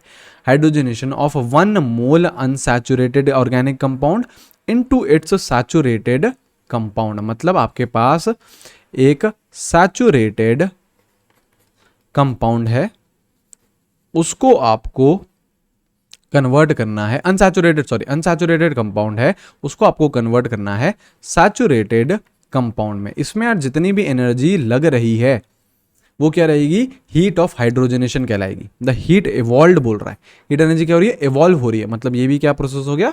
एक्सोथर्मिक। ये भी क्या हो गया आपका? एक्सोथर्मिक। ठीक है, अब जैसे सपोज करो आपका इथीन है। ठीक है, इसमें आप लोगों ने हाइड्रोजन डाला। इथीन क्या होता है? CH2 डबल बॉन्ड CH2, ऐसा है। इसमें आपने हाइड्रोजन ऐड कराया तो ये क्या हो जाएगा? CH3 कन्वर्ट हो जाएगा। एक एक हाइड्रोजन जाके क्या हो जाएंगे? ऐड हो जाएंगे। इसमें जो भी एनर्जी लग रही है वो एंथैल्पी ऑफ हाइड्रोजनेशन बिल्कुल है। 1 मोल लिया है इसका, बिल्कुल। आप उसे पूरा अनसैचुरेटेड में कन्वर्ट कर दे रहे हो, बिल्कुल सही है। जैसे आपका इथाइन है। ठीक है, इसमें अगर आपको हाइड्रोजन चाहिए तो देखो कितने पाई बॉन्ड है इसमें? 2 पाई बॉन्ड है, तो ऑब्वियसली 2 हाइड्रोजन लगेंगे। ठीक है, तो यहाँ पे ये क्या हो जाएगा आपका? ये भी CH3 में कन्वर्ट हो जाएगा। तो ये इसमें जो भी एनर्जी लग रही है डेल्टा H हाइड्रोजनेशन, तो ये क्या ये है डेल्टा H हाइड्रोजनेशन? बिल्कुल बिल्कुल बिल्कुल है यार, है ना। कंप्लीट हाइड्रोजनेशन हो रहा है, बिल्कुल एल्कीन तक ले जा रहे हो आप, हर एक पाई बॉन्ड को उड़ा दे रहे हो। लेकिन यार अगर ऐसा कुछ है C2H2, है ना, अगेन जैसे CH ट्रिपल बॉन्ड CH, आप सपोज करो इस पे एक हाइड्रोजन ही ऐड करा रहे हो, तो ये क्या हो जाएगा आपका? CH2 डबल बॉन्ड CH2 हो जाएगा। तो क्या ये एंथैल्पी ऑफ हाइड्रोजनेशन है? बताओ मेरे को। ये नहीं है। क्या है आपका? During the complete hydrogenation. मतलब आपको उसको एल्कीन तक लेके जाना है। मतलब यार कोई भी पाई बॉन्ड नहीं होना चाहिए, कोई भी पाई बॉन्ड नहीं होना चाहिए। इसमें आप लोगों ने क्या करा है? पाई बॉन्ड बचा दिया, एल्कीन तक ही रोक दिया। तो इसमें जो भी हीट एनर्जी रिलीज होगी उसे हम लोग हीट ऑफ हाइड्रोजनेशन नहीं बोल सकते हैं, नहीं बोल सकते हैं। क्लियर हुई ये चीजें? ठीक है, अच्छा और देखो यार, और क्या है? Heat of atomization. नाम से ही समझ में आ रहा है कि यार इसको हमको किसी भी चीज को एटम में कन्वर्ट करना है, किसी मॉलिक्यूल को हमको एटम में कन्वर्ट करना है। The amount of heat required, पहले तो ये समझो हीट क्या है? रिक्वायर्ड है, आपको हीट देनी पड़ रही है। मतलब process is what? Endothermic. Process is what? Endothermic. To dissociate 1 mole of a substance into gaseous atom is known as heat of atomization is known as heat of atomization. जैसे suppose करो यार आपका H2 है, ठीक है, H2 है, इसको यार आपको तोड़ना है। कंडीशन क्या है, इसका 1 मोल होना चाहिए, बिल्कुल 1 मोल ही लेके आए हो, है ना।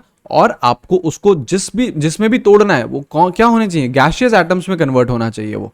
जैसे आपके हाइड्रोजन, ये H, तो आपको ये मॉलिक्यूल को तोड़ना है, तो कितने आपके हाइड्रोजन एटम आएंगे, कितने आएंगे, 2 आएंगे। और कौन से फेज में आने चाहिए, गैशियस फेज में। तो जितनी भी एनर्जी लगेगी रिक्वायर्ड एंडोथर्मिक है, उसको हम क्या बोलेंगे, डेल्टा एच एटोमाइजेशन। एटम्स में कन्वर्ट करने में कितनी एनर्जी लग रही है उसको बोलेंगे डेल्टा एच एटमाइजेशन, करेक्ट। लेकिन सपोज करो अगर उसी की ही जगह ये दे रखा है,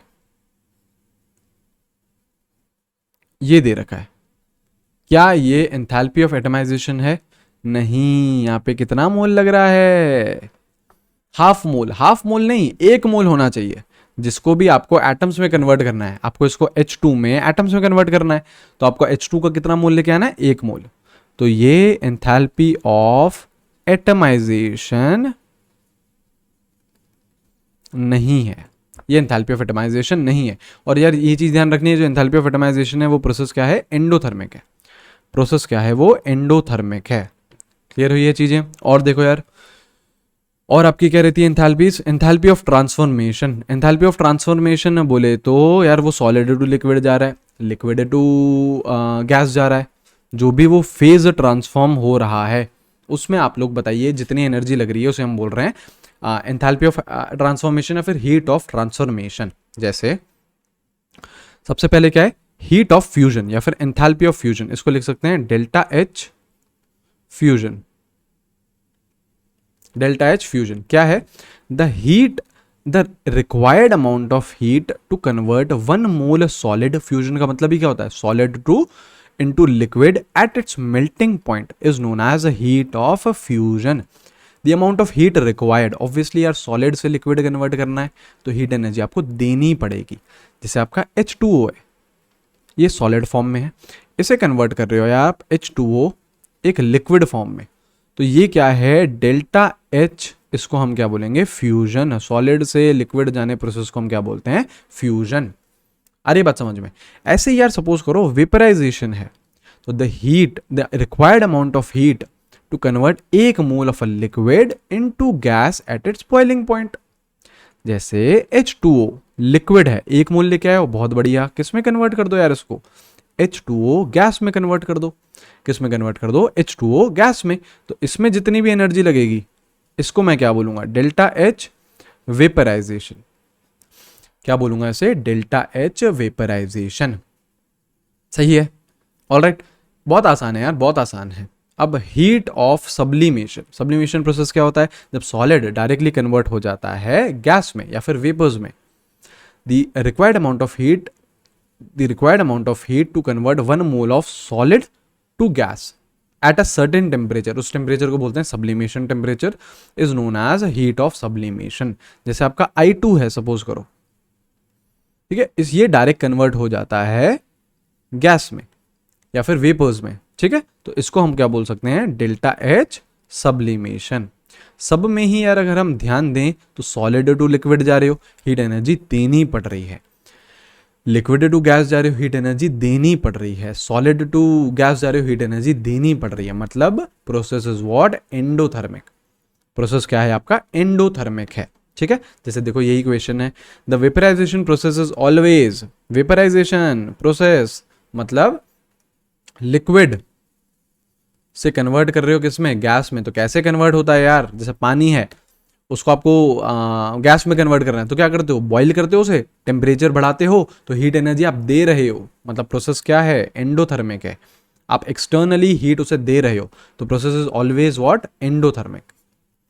ऐसे क्वेश्चन आते हैं यार, आसान आसान क्वेश्चन आते हैं, और जो यार जहां से आप क्वेश्चन से अलग अलग क्वेश्चन से सीख सकते हो वो मैं आपको कवर करवा रहा हूं, ठीक है।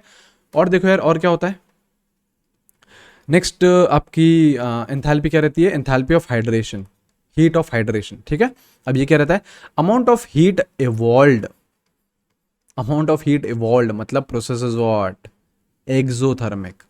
When 1 mole of anhydrous salt combines with fixed number of water molecules to convert it into a specific hydrated crystal is called heat of hydration. कैसे?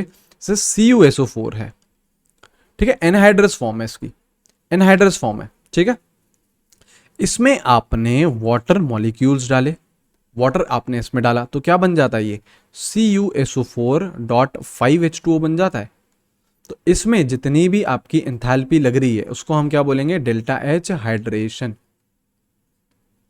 बिल्कुल बिल्कुल। अरे ये बात समझिए, वो जो हम लोग F माइनस के केस में पढ़ रहे थे वो एंथैल्पी ऑफ, वो भी एंथैल्पी ऑफ हाइड्रेशन था, लेकिन वो आयंस के केस में था। इस पर्टिकुलर केस में हम क्या कर रहे हैं, जैसे आपका एनहाइड्रस फॉर्म है CuSO4 का, उसमें आपने क्या डाला? पानी डाला, है ना। तो इसमें आप लोग कितने मोल्स डालोगे पानी के? 5 मोल्स डालोगे।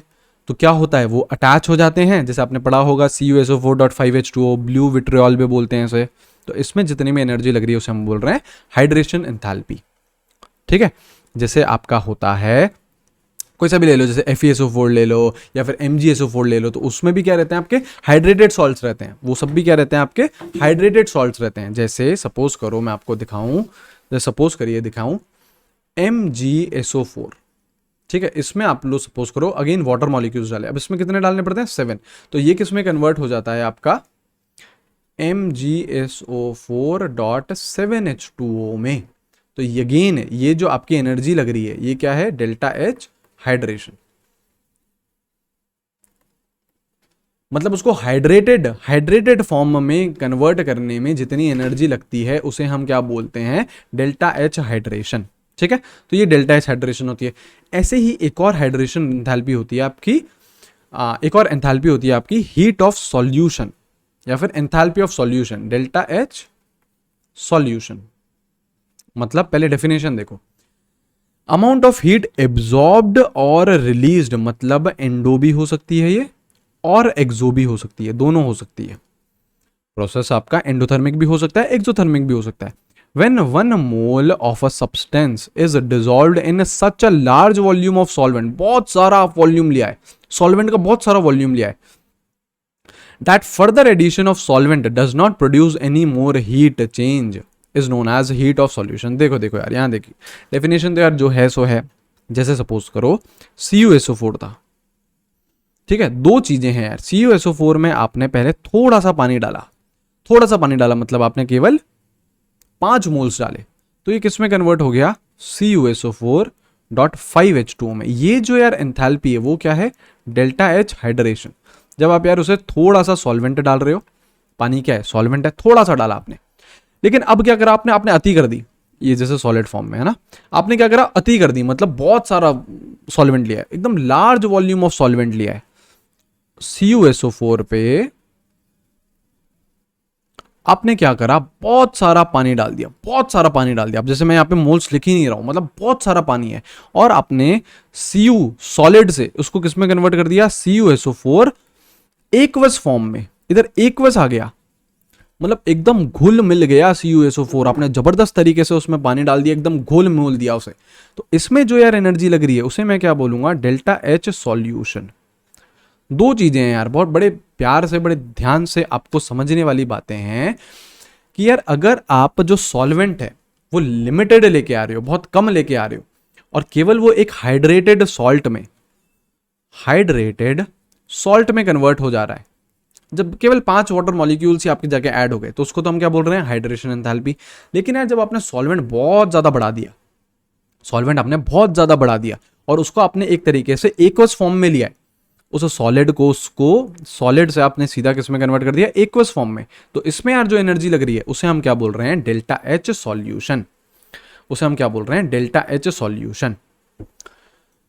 आ रही है बात समझ में, है ना? हल्का सा माइन्यूट सा ही डिफरेंस है, कम सॉल्वेंट तो हाइड्रेशन एंथैल्पी, बहुत ज्यादा सॉल्वेंट अति कर दिया आपने, है ना, बहुत ज्यादा सॉल्वेंट तो solution, enthalpy of solution. Correct, ठीक है। चलो और कौन सी होती है यार आपकी एंथैल्पीज?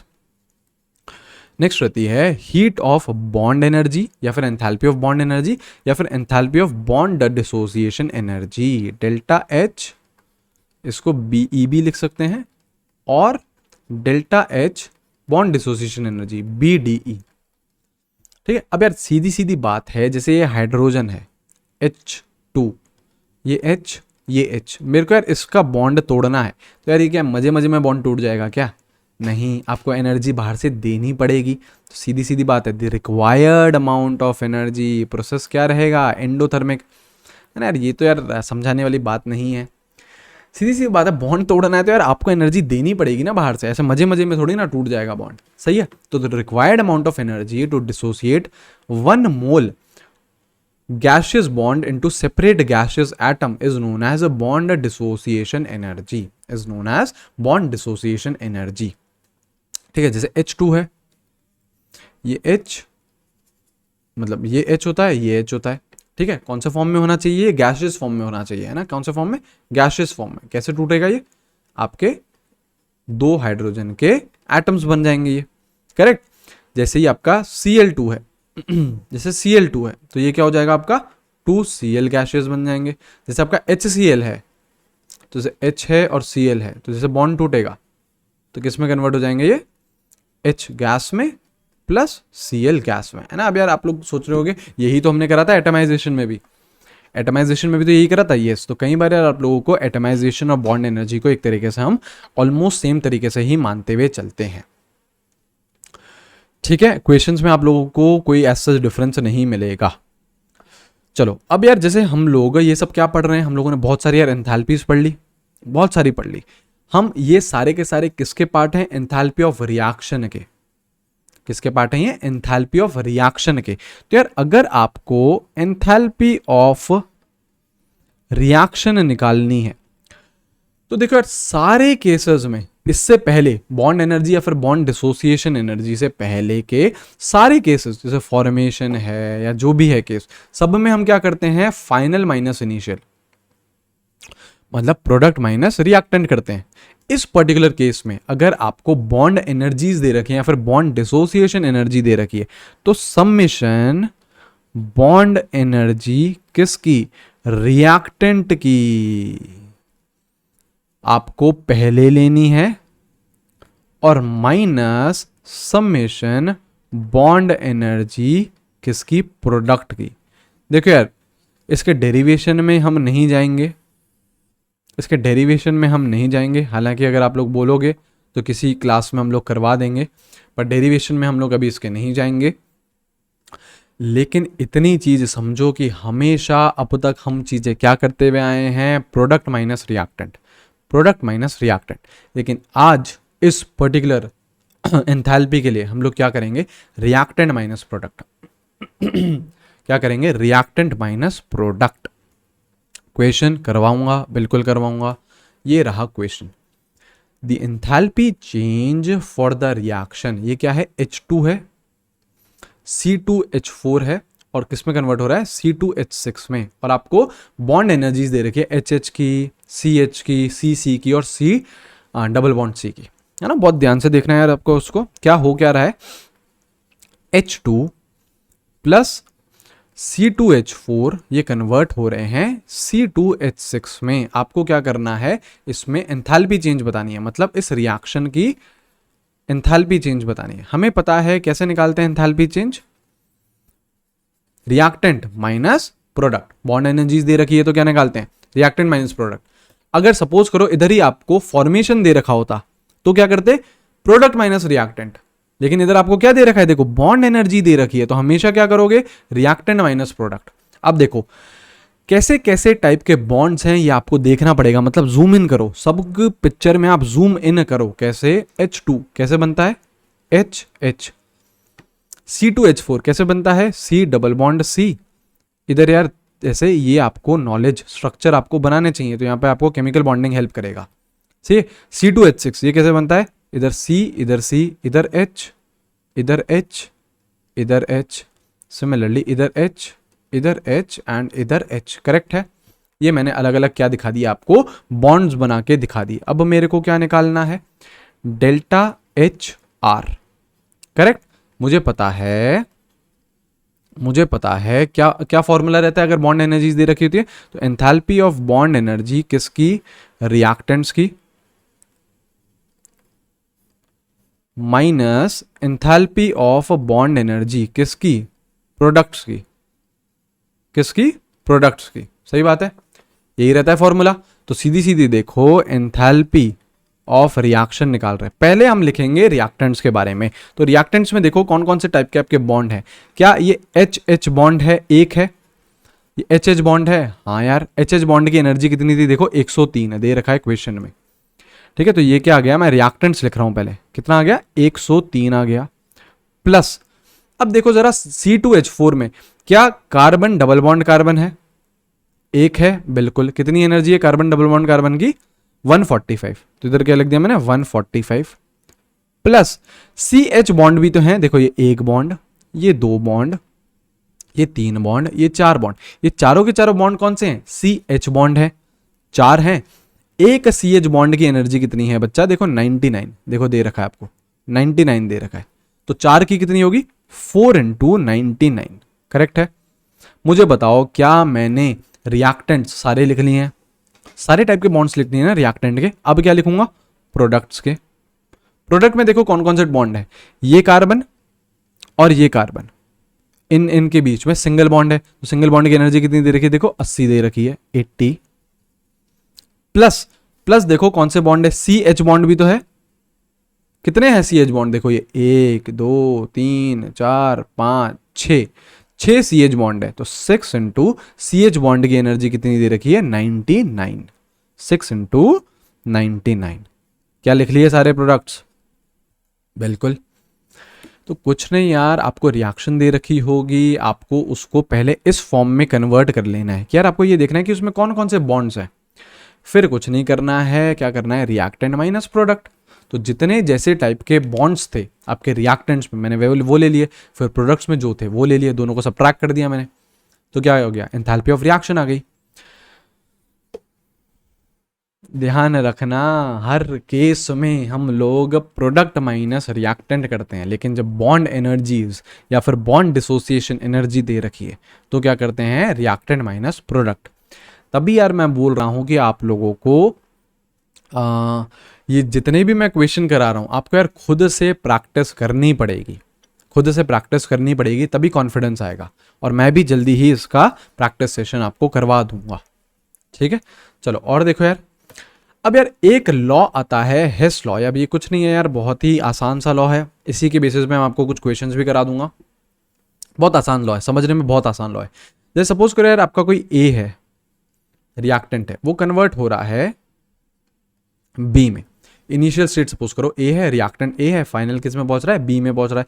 इसमें यार जो एंथैल्पी लगी सपोज करो वो डेल्टा H1 लगी। कितनी लगी? डेल्टा H1 लगी। अब यार जो एंथैल्पी रहती है, जो एंथैल्पी रहती है वो क्या रहता है आपका? स्टेट फंक्शन रहता है। जो एंथैल्पी होती है वो क्या रहता है आपका? स्टेट फंक्शन रहता है ना। सपोज करो ए से बी ऐसे जा रहा था। अब सपोज करो यार एक और प्रोसेस है कि ए से वो कन्वर्ट हुआ पहले सी में, और सी से कन्वर्ट हुआ वो बी में। तो ए और सी में एंथैल्पी आई मान लो डेल्टा H2, और सी से बी में एंथैल्पी आई डेल्टा H3। ये भी हो सकता है। और क्या प्रोसेस हो सकता है? और हो सकता है कि यार ए से कन्वर्ट हुआ ई में, ठीक है, ई से कन्वर्ट हुआ एफ में, और एफ से कन्वर्ट हुआ बी में।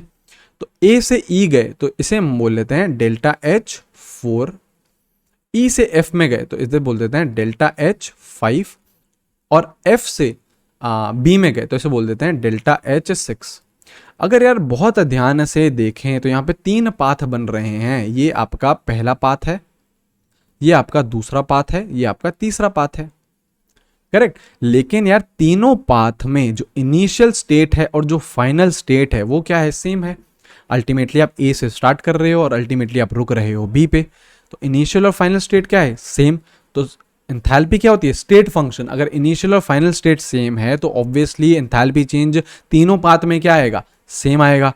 तो मैं बोल सकता हूं जैसे एंथैल्पी ऑफ सेकंड पाथ क्या था? Delta H1। Enthalpy of first path क्या था? 2 और 3 को ऐड कर दो, delta H2 plus delta H3 equals to enthalpy of third part. Third part में क्या था? देखो delta H4 plus delta H5 plus delta H6। कुछ नहीं है यार, ए से बी में पहुंचना है, उसमें यार 1000 तरीके हो सकते हैं, कोई दिक्कत नहीं है, लेकिन सब तरीकों की एंथैल्पी क्या रहेगी, सेम रहेगी। हर पाथ की एंथैल्पी क्या रहेगी, सेम रहेगी। तो यही क्या है, हेस लॉ है यार। ये तो चीज़ आसान है ना, इसमें तो यार क्या ही था। ठीक है, चलो यार देखो, अब कुछ मैं आप लोगों को क्वेश्चन प्रैक्टिस करवा देता हूँ। ये क्वेश्चंस मैं अगेन बोल रहा हूँ, जब वीडियो एंड हो जाएगा आप लोग देख लोगे पूरा वीडियो, इन सारे क्वेश्चंस को जितने भी प्रैक्टिस कराए हैं एक बार वापस कर लोगे ना, कॉन्फिडेंस बहुत ऊपर आ जाएगा, बहुत ऊपर आ जाएगा। ठीक है, चलो क्वेश्चंस प्रैक्टिस करते हैं, है ना। मैं करा रहा हूँ आपको, आप लोगों को नहीं करना है, मैं करवा रहा हूँ। देखिए, हाइपोथेटिकल इक्वेशन x कन्वर्ट हो रहा है 2y proceeds by the following sequence of steps 1 2 3 delta H of the reaction is. अब देखो यार, ऐसे टाइप के इक्वेशंस हमको कैसे करने हैं, बहुत ध्यान से देखो, बहुत ध्यान से देखो। आपको यार एक इक्वेशन दे रखी है, half x is getting converted into z, इसकी एंथैल्पी दे रखी है आपको q1। ठीक है, फिर z कन्वर्ट हो रहा है 2y में, इसकी एंथैल्पी दे रखी है q2, और W फिर कन्वर्ट हो रहा है हाफ y में, इसकी एंथैल्पी दे रखी है Q3। बहुत बढ़िया, इसकी एंथैल्पी दे रखी है Q3। इसको मान लेता हूं मैं पहली इक्वेशन, इसको दूसरी इक्वेशन, इसको तीसरी इक्वेशन। बहुत सही है, बहुत सही है। आपको अल्टीमेटली पूछा क्या है, किसकी एंथैल्पी पूछी है, हाइपोथेटिकल रिएक्शन x कन्वर्ट हो रही है 2y में, इसकी आपको एंथैल्पी डेल्टा H पूछा है। ठीक है, इसको मैं इक्वेशन मान लेता हूं, 4 इक्वेशन। अब यार ऐसे टाइप के क्वेश्चंस में आपको क्या करना होता है, आपको फोर्थ इक्वेशन बनानी है। अल्टीमेटली आपको क्या करना है, फोर्थ इक्वेशन बनानी है। कैसे बनानी है, with the help of given data. आपको क्या क्या दे रखा है, फर्स्ट सेकंड और थर्ड इक्वेशन आपको क्वेश्चन में दे रखी है, उनके एंथैल्पीज भी आपको दे रखी हैं, तो उनको यूज करके, उन 3 इक्वेशन को यूज करके आपको आपकी फोर्थ इक्वेशन बनानी है। Now you can multiply equations, you can divide equations, you can add equations, you can subtract equation, कुछ भी कर सकते हो, कुछ भी कर सकते हो, कोई भी दिक्कत की बात नहीं है। अल्टीमेटली गोल क्या है, आपको फोर्थ इक्वेशन बनानी है with the help of 1 2 and 3। तो क्या करूं, क्या करूं, दिमाग दौड़ाओ, दिमाग दौड़ाओ, दिमाग दौड़ाओ कि कैसे होएगा। आपको यार x चाहिए इधर, ठीक है, और आपको इधर 2y चाहिए। ठीक है यार, देखो बहुत ध्यान से देखो, x चाहिए इधर और आपको चाहिए 2y चाहिए। ठीक है, देखो अगर मैं यार फर्स्ट इक्वेशन को 2 से मल्टीप्लाई कर देता हूं, मैं क्या करता हूं, फर्स्ट इक्वेशन को 2 से मल्टीप्लाई कर देता हूं, तो वो क्या आ जाएगी मेरे पास, देखो ये 2 से मल्टीप्लाई करूंगा तो हाफ तो 1 बन जाएगा x, और ये क्या आ जाएगा आपके पास, ये क्या आ जाएगा आपके पास 2z आ जाएगा। ये क्या आ जाएगा आपके पास 2z आ जाएगा, करेक्ट है, क्योंकि मेरे को x चाहिए था ना, तो मेरे को फर्स्ट को 2 से तो मल्टीप्लाई करना ही था। तो अब ये क्या हो जाएगी बच्चा, तो आपको इसको भी मल्टीप्लाई करने का, एंथैल्पी क्या रहती है, एक्सटेंसिव प्रॉपर्टी। अगर 2 से आप मल्टीप्लाई कर रहे हो तो Q1 को भी 2 से मल्टीप्लाई करोगे तो यह क्या आ जाएगा, 2Q1 आ जाएगा। क्या आ जाएगा मेरे शेरो, 2Q1 आ जाएगा। सही है, यहां तक चीजें क्लियर हैं। ठीक है, अच्छा अब मेरे को इधर क्या चाहिए, इधर मेरे को क्या चाहिए, 2y चाहिए, इधर मेरे को क्या चाहिए, 2y चाहिए। अच्छा यहां पे देखो यार जरा Q3 को देखो, इधर क्या है यार, हाफ है। तो क्या मैं इस पर्टिकुलर इक्वेशन को, इस पर्टिकुलर इक्वेशन को क्या मैं 4 से मल्टीप्लाई करूं, जैसे मैं क्या करूं, थर्ड इक्वेशन को मैं मल्टीप्लाई करूं 4 से। मेरे को यार जो जो समझ में आ रहा है मैं वो करते जा रहा हूं, I am just using hit and trial method. मुझे यहाँ पे 2y चाहिए था और यहाँ पे था केवल हाई, सॉरी केवल हाफ हाई बोल रहा हूं, क्या था, केवल हाफ था। तो मेरे को इसको 2 में कन्वर्ट करना है, तो क्या करूंगा, 4 से मल्टीप्लाई करूंगा, 4 से मल्टीप्लाई करूंगा तो ये क्या आ गया 4w, और ये क्या आ जाएगा आपका 4 इंटू हाफ करो तो ये क्या आ जाएगा 2y। सही है, इसको क्या करो आप 4Q3 लिख दो, इसको 4Q3 लिख दिया, बहुत अच्छे। ठीक है, अब देखो यार मेरे को इक्वेशन में जो मेरी फाइनल फोर्थ इक्वेशन है, मेरे को x कन्वर्ट हो रहा है 2y में, मेरे को z भी नहीं चाहिए, मेरे को w भी नहीं चाहिए। मतलब ये जो z है 2z ये कैंसिल होना चाहिए, और ये जो 4w है ये कैंसिल होना चाहिए। मेरे पास सेकंड इक्वेशन में 2w है, मेरे को क्या चाहिए 4w चाहिए कैंसिल करने के लिए। तो क्या करो आप सेकंड इक्वेशन को 2 से मल्टीप्लाई कर दो, जरा करना। तो ये क्या आ जाएगा 2z आ जाएगा और ये क्या आ जाएगा 4W आ जाएगा, और ये क्या आ जाएगा 2Q1 आ जाएगा, सॉरी 2Q2। अब कुछ नहीं, अब यार हमारी काम बन चुका है, अब हमारा काम बन चुका है, बिल्कुल बन चुका है। फोर्थ इक्वेशन बनानी है। अब जरा आप लोग क्या करो, जरा आप लोग क्या करो, इस इक्वेशंस को सबको ऐड करो।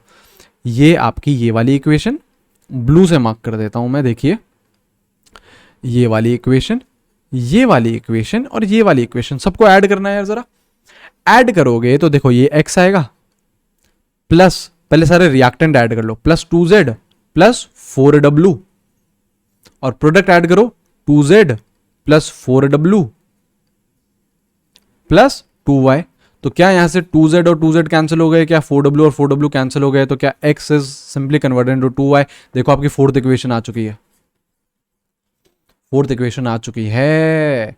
तो मतलब फोर्थ इक्वेशन जो आप लेके आए हो, आपने क्या क्या करा है, फर्स्ट इक्वेशन को मल्टीप्लाई करा 2 से, फर्स्ट इक्वेशन को मल्टीप्लाई करा 2 से, प्लस सेकेंड इक्वेशन को भी मल्टीप्लाई करा 2 से, प्लस थर्ड इक्वेशन को मल्टीप्लाई करा 4 से। तो हीट एनर्जी जो आपको डेल्टा एच निकालनी है फोर्थ की, वो कैसे निकालोगे, फर्स्ट इक्वेशन को मल्टीप्लाई करा 2 से, तो 2Q1 plus 2Q2 plus 4Q3 plus 4Q3, ये आ गया आपका डेल्टा एच। बोलने का मतलब क्या है मेरे शेरों, बहुत ध्यान से समझो, दिमाग खोल के समझो। आपको ये 3 इंफॉर्मेशन दे रखी हैं, क्वेश्चन में ये 3 इंफॉर्मेशन दे रखी हैं, आपको ये फोर्थ के बारे में पूछा है, तो आपको क्या करना है, दिमाग चलाना है, फोर्थ इक्वेशन बना देनी है with the help of given 1, 2 and 3। उसके लिए यार आपको मल्टीप्लाई करना है किसी पर्टिकुलर कांस्टेंट से, तो वो करो, आपको ऐड करनी है चीजें तो वो करो, सब्ट्रैक्ट करनी है तो चीजें वो करो, कोई दिक्कत नहीं है यार। लेकिन आपको जो भी आप यूज करो, आपको फोर्थ इक्वेशन बनानी है with the help of given 1, 2 and 3। तो मैंने यहां पे ये रफ वर्क करा, काइंड ऑफ ये चीज क्या है, रफ वर्क है ना। और ये देखो यहां तो यार मैंने ये बहुत कॉम्प्लेक्स अच्छा क्वेश्चन ले लिया है, इससे चीजें आसान भी रहेंगी आपके लिए, ठीक है।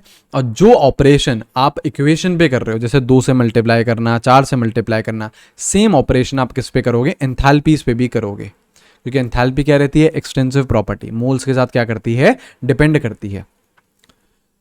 सही है। और एक और क्वेश्चन, बिल्कुल और क्वेश्चन है ना, और क्वेश्चन है, देखिए ये है, चलो इस दिमाग लगाना है और कुछ नहीं करना। Delta H for transition of carbon from diamond, मतलब डायमंड से किस में कन्वर्ट हो रहे हो, ग्रेफाइट में, ग्रेफाइट में।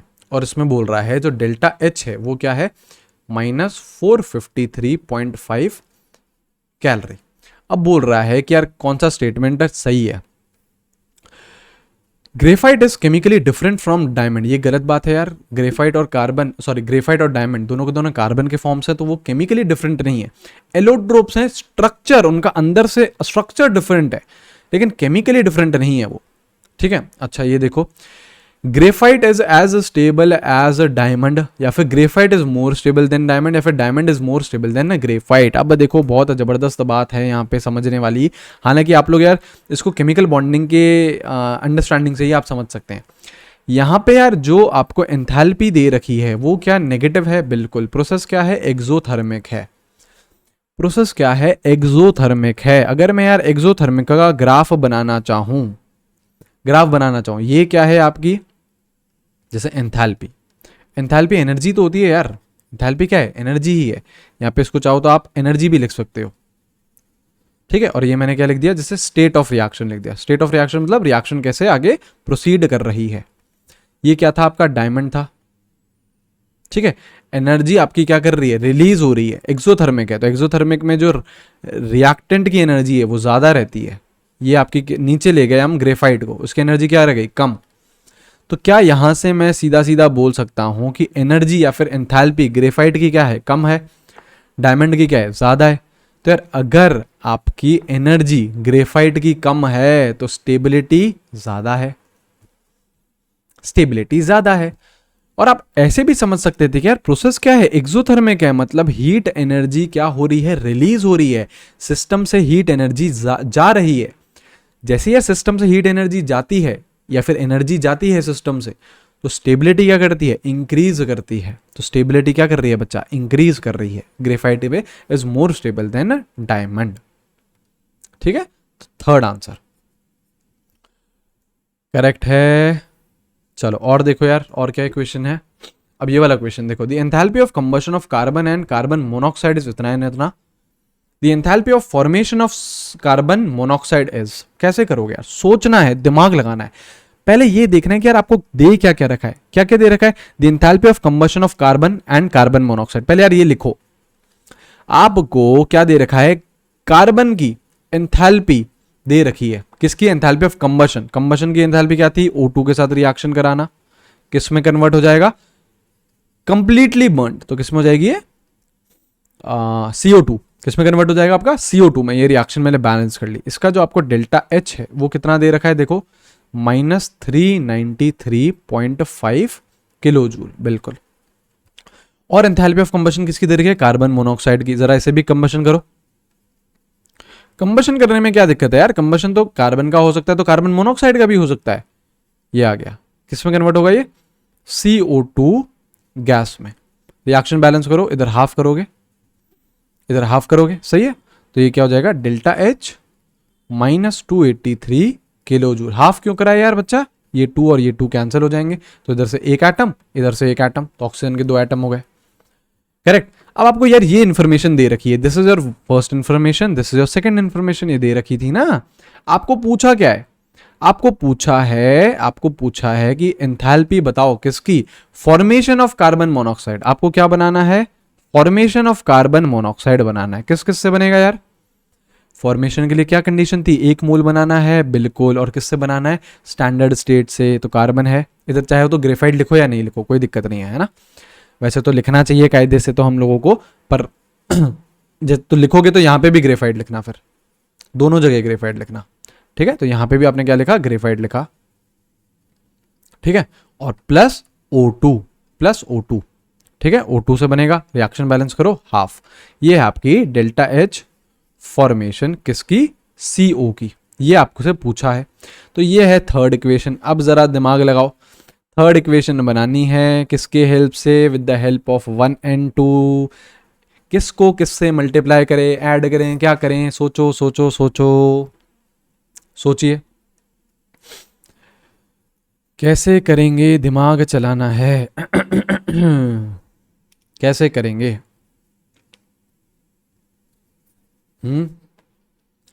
सोचिए।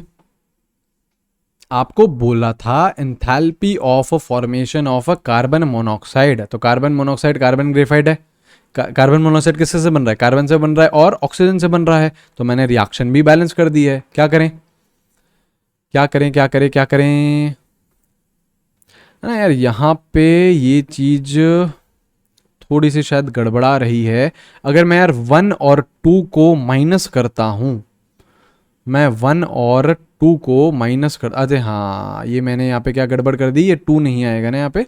मैंने शायद पहले एंथैल्पी ऑफ जो कंबशन था उसमें भी मैंने यहाँ पे 2 लगा दिया, तो वो रिएक्शन बैलेंस देखें एक बार, देखिए।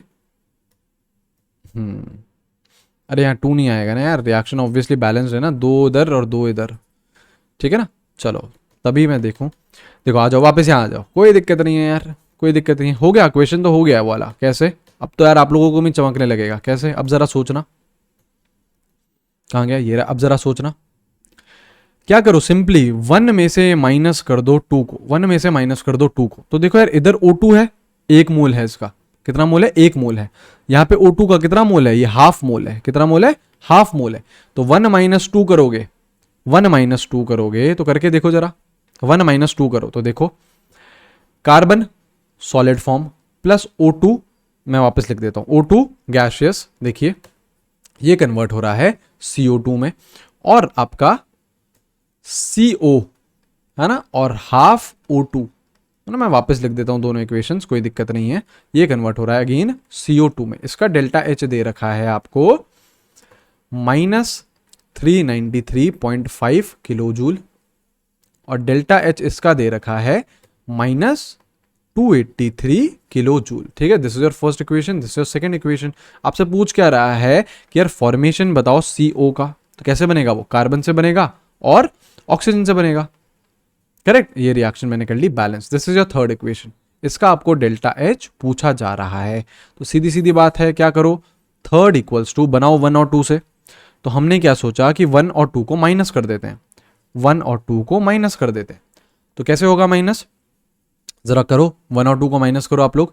तो यहाँ पे 1 मोल है और यहाँ पे हाफ मोल है ना, तो ये क्या बच जाएगा आपका? हाफ O2 बच जाएगा। बिल्कुल, ये पे यहाँ पे ये कार्बन सॉलिड आएगा, कार्बन सॉलिड आएगा, बिल्कुल आया। मैथमेटिक्स की तरह करो, बिल्कुल मैथमेटिक्स की तरह करो उसे, कोई दिक्कत नहीं है ना। अच्छा, जैसे 1 - 2 करोगे तो यहाँ पे ये नेगेटिव साइन आएगा, ये भी नेगेटिव आएगा, ये भी नेगेटिव आएगा, तो ये CO2 क्या हो जाएंगे? कैंसिल। यहाँ क्या आएगा? -CO आएगा, carbon solid, plus half O2 -CO is giving you CO2 यहां पे तो जीरो हो गया एक तरीके से, यहां पे तो जीरो हो गया, और CO को उधर ले जाओ। फील समझ रहे हो ना यार? फील समझ रहे हो ना?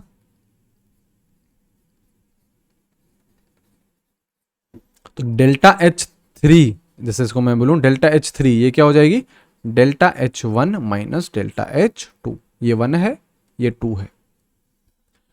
कुछ नहीं यार, आपको बस थर्ड इक्वेशन बनानी होती है with the help of a given data, with the help of given questions. तो कुछ नहीं करा, 1 - 2 करा। तो देखो यार, जब माइनस करते हैं ना, तो ये जैसे CO क्या था, रिएक्टेंट में था, तो इसको हम प्रोडक्ट में ले जाएंगे, इसको हम प्रोडक्ट में ले जाएंगे। और प्रोडक्ट्स देखो, CO2 था, तो ये दोनों क्या हो गए? कैंसिल हो गए। इधर 1 मोल था, इधर हाफ मोल था, तो कितने मोल बचे? हाफ ही मोल बचे। ठीक है, और CO कैंसिल नहीं हो रहा था, तो CO माइनस साइन के साथ आ रहा था, तो उधर ले गए हम लोग, प्रोडक्ट बना दिया। उधर हम लोगों ने उसका क्या कर दिया? प्रोडक्ट बना दिया। क्लियर है? तो ऐसे ही टाइप के आप लोगों से सवाल पूछे जाएंगे। थोड़ा सा यार मेरे को फील हो रहा है कि आप लोगों को ये डिफिकल्ट लग सकता है। बिल्कुल यार, हर किसी को लगता है। हम यार अपने एक्सपीरियंस से बता रहे हैं कि यार हर किसी को ये चीज़ स्टार्टिंग में डिफिकल्ट लगती ही लगती है, लेकिन जैसे जैसे आप लोग प्रैक्टिस करते जाओगे इन चीज़ों की, तो आपको कॉन्फिडेंस आता जाएगा यार। सबसे पहला काम तो यार मैंने आप लोगों को क्या बोला है, सारे क्वेश्चन जितने भी कराए हैं खुद करो, खुद से करो, बिना देखे, है ना। अगर अटको कहीं पे तो देख लेना यार, PDF तो आप लोगों को मिल ही रही है, ठीक है, तो उधर आप लोग देख लेना उसे। अच्छा, उसके बाद यार आप लोग अपने हिसाब से क्वेश्चन सॉल्विंग स्टार्ट करिए, और मैं कोशिश करता हूँ स्पेशली इसका बहुत ही जल्दी प्रैक्टिस सेशन लगाने की। ठीक है, तो यार आप लोग यार जोर और शोर से पढ़ते रहो। कोई भी हेल्प चाहिए मुझे बताइए, मेरे को पता है आप लोगों के प्रैक्टिस सेशन लगने हैं, बिल्कुल लगेंगे यार, डाउट सेशन सब लगेगा, है ना, कोई दिक्कत की बात नहीं है। ठीक है, so take care everyone, have a great day, and जोर और शोर से पढ़ते रहिए। Alright, take care, bye bye.